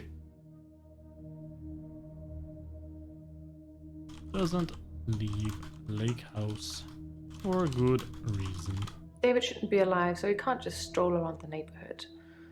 It's unseemly. Does she have it chained up? I did think he'd be able to rejoin society at some No. point, but not anymore. He's getting worse, not better. Maybe if you just believed that he was getting better. David shouldn't be alive, so he can't just stroll around the neighborhood. It's unseemly. I mean, I yeah. did think you'd be able to rejoin society at some point, but not anymore. Maybe rejoin society. That's not relevant here. Find that. No. Strolling unseemly. Do you see David here? No, Doctor. That would be ridiculous. Why? Bring him in. Bring him in! Okay, we're going to try one more hint on Bryce. Now that I'm done Claire, maybe something else popped up. If not, then Jaya. Let's see what she's got to say about everything. No hints available for him. Okay, so yeah, it has something to do with our lovely assistant here.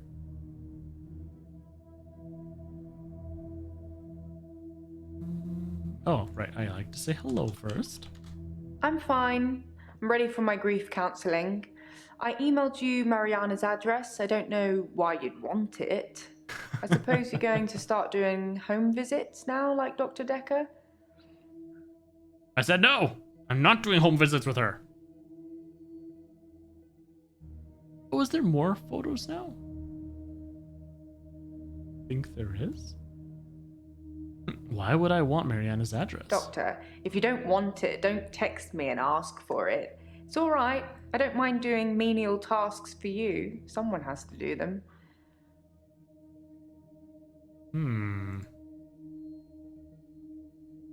Interesting. Any news on Ben? I think that's all settled now. We are agreeing to pay Ben £5,000 and he's agreeing not to say anything about what he saw. Oh, cool. Who's paying that £5,000? What did Ben see? He thought he saw a creature coming out of Dr. Dekker's mouth. Well, at least that's the reason he's given for not emptying the bins that night. Either way, it's not the kind of publicity that we need.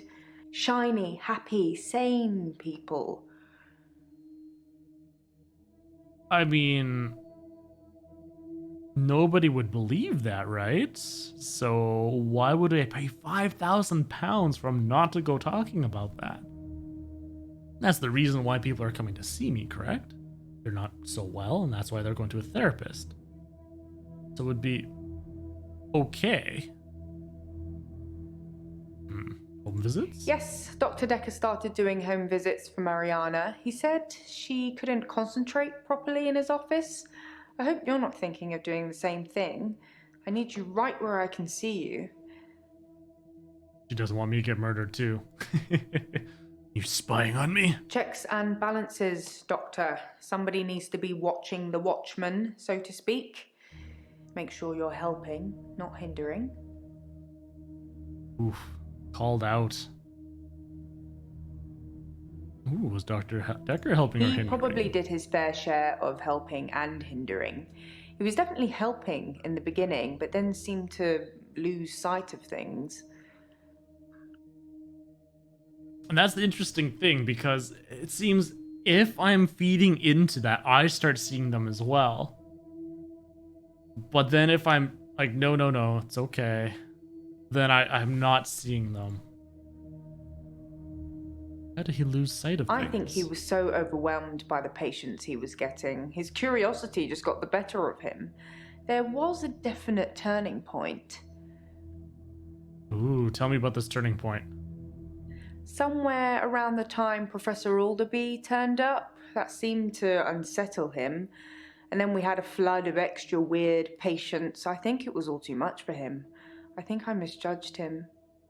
I hope you deal with it better. Well, I mean, Alderman did come already for me. Anything else to share about Dekker? Some mornings I come into work and still expect him to be here. Sometimes it feels like he actually is here, watching over me. We had a connection. It's gone now, though. You can't have a connection with the dead, can you? Not for too long, anyway. Oh, that's a little sad. What connection? Dr. Dekker asked me to have dinner with him for Valentine's. I refused, obviously, because you don't sleep where you eat or something like that. But it was flattering, especially with competition like Mariana around. What did you do on Valentine's Day then? I was at home on my lonesome, Doctor, like I said before. Wow, she didn't change her story, so that's good. Is Mariana competition? Sorry, I didn't mean I was competing. I was happy Mariana was going out with him. I didn't want to be romantic with him. We had a stronger connection than that. Stronger connection. Dr. Dekker and I shared some philosophy. We'd both read The Cult of the Kinetic Mind, and we agreed with a lot of what it said. Have you read that book, Doctor? I can't say that I have. In Cult of the Kinetic Mind, the author suggests that everyone is capable of psychokinesis and that the cult leaders specifically had these powers that turned their followers into disciples. It's not a fun read, but if you're into psychology, it's a blast. Interesting. So I assume that's talking about kind of like the way that cult leaders are able to psychologically lead their followers and get them further into the beliefs of the cult. I know what psychokinesis is. What's this? What is psychokinesis? Fine, I'll ask about it. Psychokinesis is the ability to change the physical world without actually touching it, just by using your mind. It's not just about bending spoons. It covers all sorts of things like telepathy, telekinesis, telesavalas. Shoot me, I'm a Kojak fan. I don't know what telesavalas is. Never heard of that one. Psychokinesis common? No, not at all in my experience. Dr. Dekker had an unusual number of patients who claimed psychokinesis. Either he'd been specifically looking for them or someone had been sending them.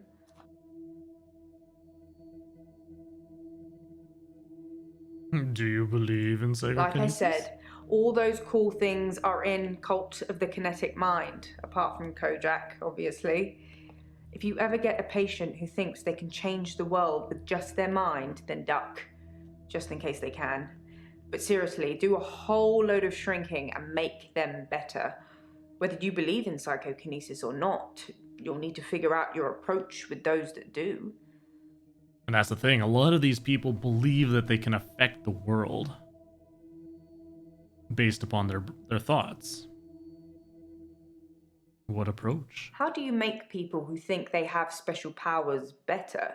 Do you remain passive and support, encourage them, take them away?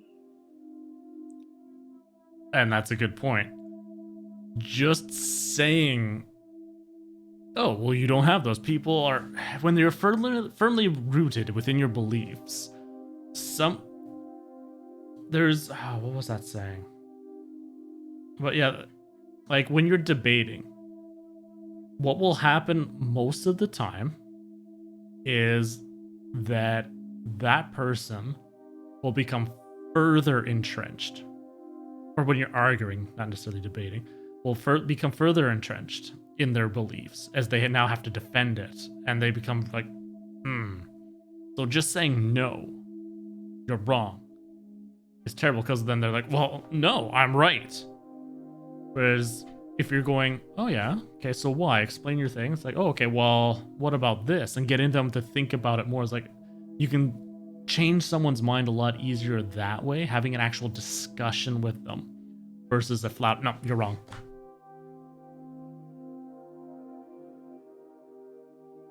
I don't know about encourage, Ruve. I say be passive, I suppose. Things could escalate. Building trust is one thing, but at what cost? It's true. Why would someone send psychokinetic patients here? It's entirely possible that someone is targeting this practice with psychokinetic patients. To what end, I don't know. It's no coincidence that most psychokinetic patients are diagnosed as insane, or at least temporarily insane. It's a handy diagnosis if you're facing criminal prosecution, especially if it's for murder. Tongue-in-cheek there about who she's talking about. Tell me more about this paper spike. It's in that police report that I gave to you. You should really take a look at it. Yes, I did. That's why I'm asking what you know about it. So we talk about grief today. Grief is such a strange word if you keep saying it. Grief, grief, grief. It sounds like somebody's being whipped. Are you going to ask me how I feel today?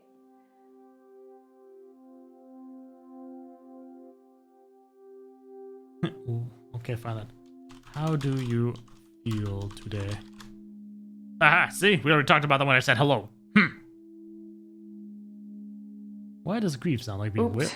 That was a strange thing to say, wasn't it? Whipped. Am I all whips and chains in the bedroom or dominant in the boardroom? Don't answer that, it's not a question. It's early days for a harassment suit yet, what with Ben's nervous shock already.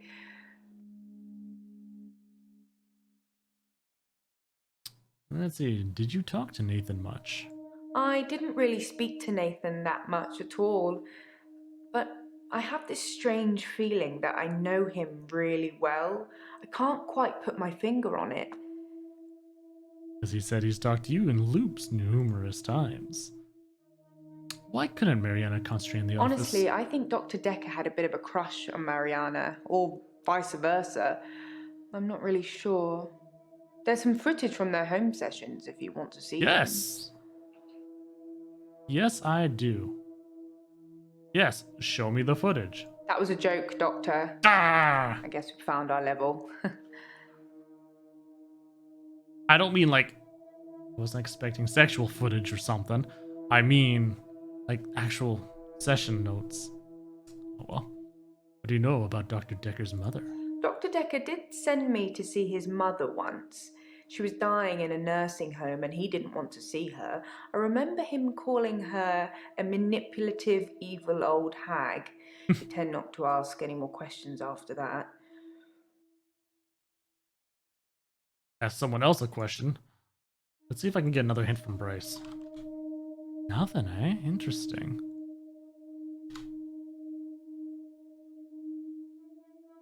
Dekker home visits other patients. No, as far as I know, Mariana was the only patient that Dr. Dekker did home visits for. Okay then. That was short, so let's see if we can find anything green I'm here. fine. I'm ready for my grief grief. counselling. I emailed you Mariana's about address. I don't know why you'd want it. I suppose you're going to start doing home visits about now, home like visits? Dr. Dekker?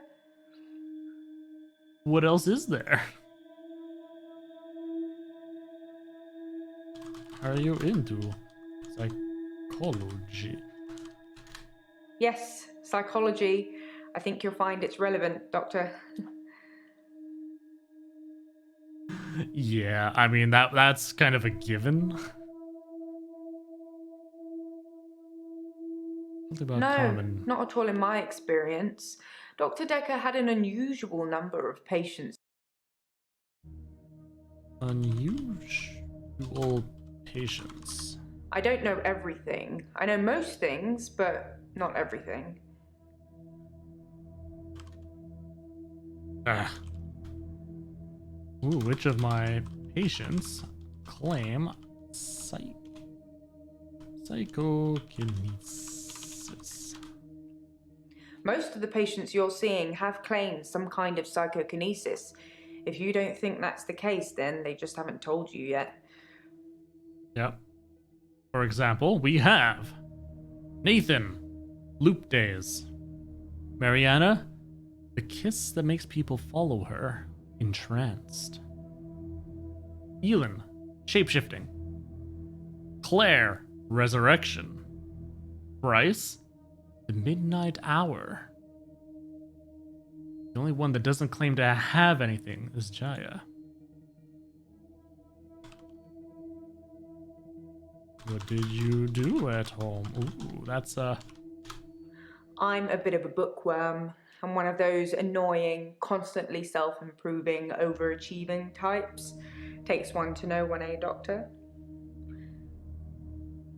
Why did it cut off there? She was quite clearly about to say something else.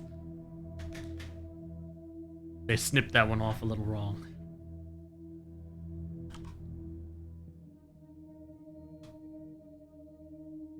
I didn't ask for Mariana's address, which is true, I did not. Well, maybe someone sneaked your phone during a session and texted? I know they all look innocent, but if it's not nailed down, there's a good chance they'll walk away with it. You know, I used to have an iPad. And a Surface. And now you don't.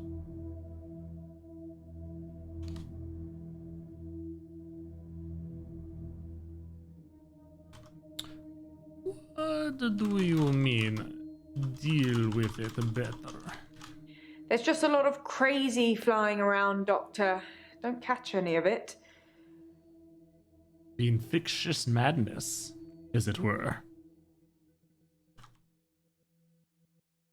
Oh my gosh, another 8 seconds. No! No!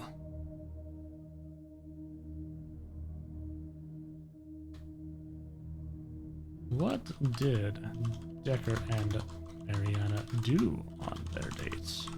Why would she know that? I have no idea what they did and when they did it. I'm happy to keep it that way too. I know that's getting a little personal there, eh?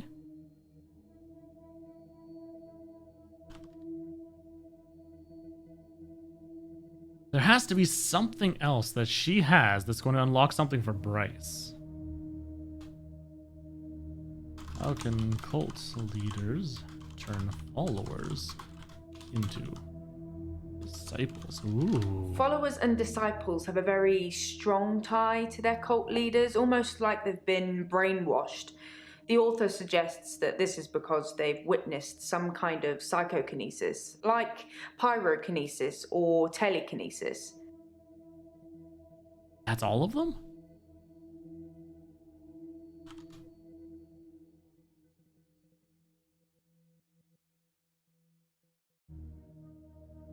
That's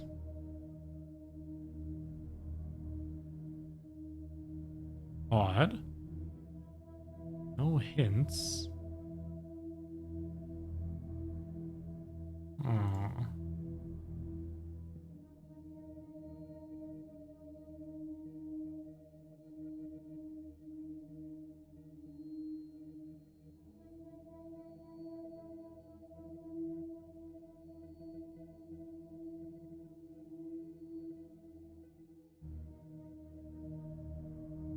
Now I'm really...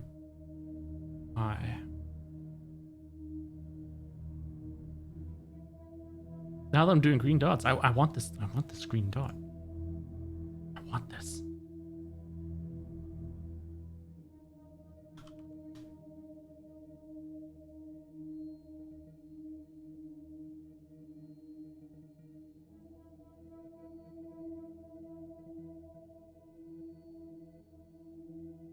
Okay, so let's see.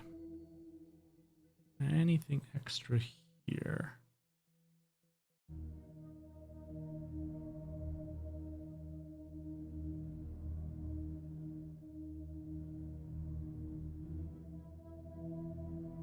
No. Wait, that's all Claire. Oh no! Shoot. Oh no. So I don't have his questions anymore. Oh, shucks. No hints. Yeah. We talked about a murder weapon. I've nothing interesting to say about that.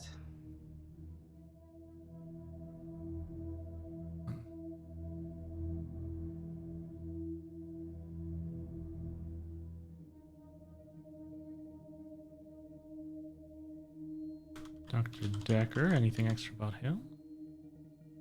No.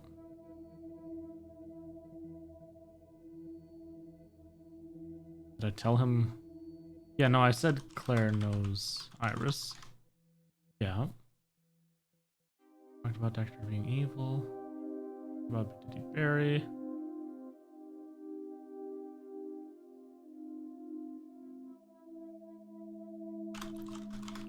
Interesting. Aura? I don't often see auras, Doctor. But yours is unusual. Like, you're more than one person. Maybe I've had a few too many drams. That's odd. Yeah, full disclosure, I went and looked up a quick Steam guide of red to green dots, and I looked at that specific patient so I didn't ruin anything for myself. That's odd that that's there, because he hasn't once talked about seeing auras. And the fact that when I used hints, it wouldn't give anything for that. Weird.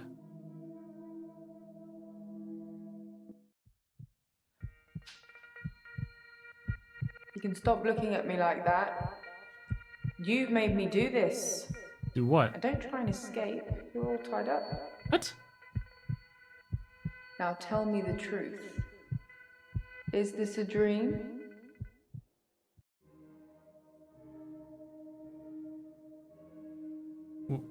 What? Oh dang, look how she's dressed. She's got like this fancy clothes on.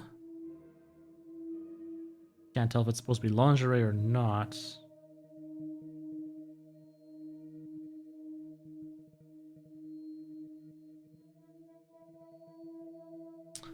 So the real question then, is this a dream or is it not? I'm going to say it is a dream. Because there's no reason why she'd be here dressed up like this. That's a good doctor. Yes, it's all a big dream. So let's get down to business. Do you believe that people can have kinetic powers? Oh, interesting. Oh, and this is going like whether how insane I'm going to end up going, eh? So far we haven't seen anything to believe it. We've seen his loop day once. And that's it. We started seeing the flames and whatnot, but that's us probably just being too tired, so no. We're going to say no, people can't have kinetic powers. What? I think you like it when I hurt you, Doctor. That's a worrying sign.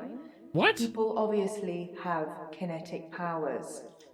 That's how I'm here, testing you. Now, how do we treat people with kinetic powers? Do we encourage them or do we discourage them? I think she wants me to say they encourage them.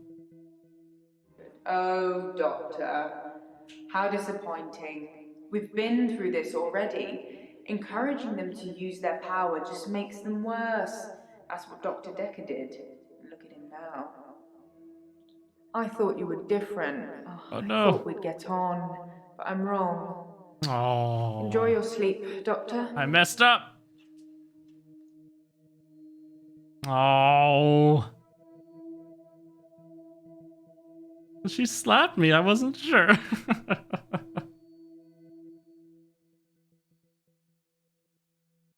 There's someone else in my hour. I brought David back to life. I removed the chains, dressed her. It was Iris. We could try shifting now. Would you like to see David, Doctor? Sorry. We both read The Cult of the Kinetic Mind. I'm not broke. It's no coincidence that most psychokinetic patients are Grateful if you could see your way to declaring me insane, or at least temporarily insane. There was no flame. And then there was. I'll kiss a guy, I pretended like the hypnosis had worked. and then he just follows me Can we maybe not talk about Hannah anymore? wherever I go. I may just still pull out in front of the driver. On to Act 4. Dreams. Morning, Doctor. You're looking a bit unwell. Are they getting you all wound up? Well, have a look at this. I found it in Dropbox. Apparently, Dr. Dekker lent Mariana some money. Sounds dodgy, doesn't it? I also got the toxicology report back from Officer Yates, and shocker, Dr. Dekker had Sorry, you just have to read it. I should have spoiler alert tattooed on my forehead. And can we not do the grief counselling thing today? I'm all sorts of behind on work and I'm getting more stressed out watching it all pile up. If you need anything though, I'm here. That's leading me towards more healing. Glenn? Who's Glenn? It's some new guy. Scarlet. You're back again, huh? And of course, good old Bryce. Claire. Oh my, look at that. Healing. Oh, she's still looking fine. Why would I talk to her? She doesn't want to be talked to. Mariana.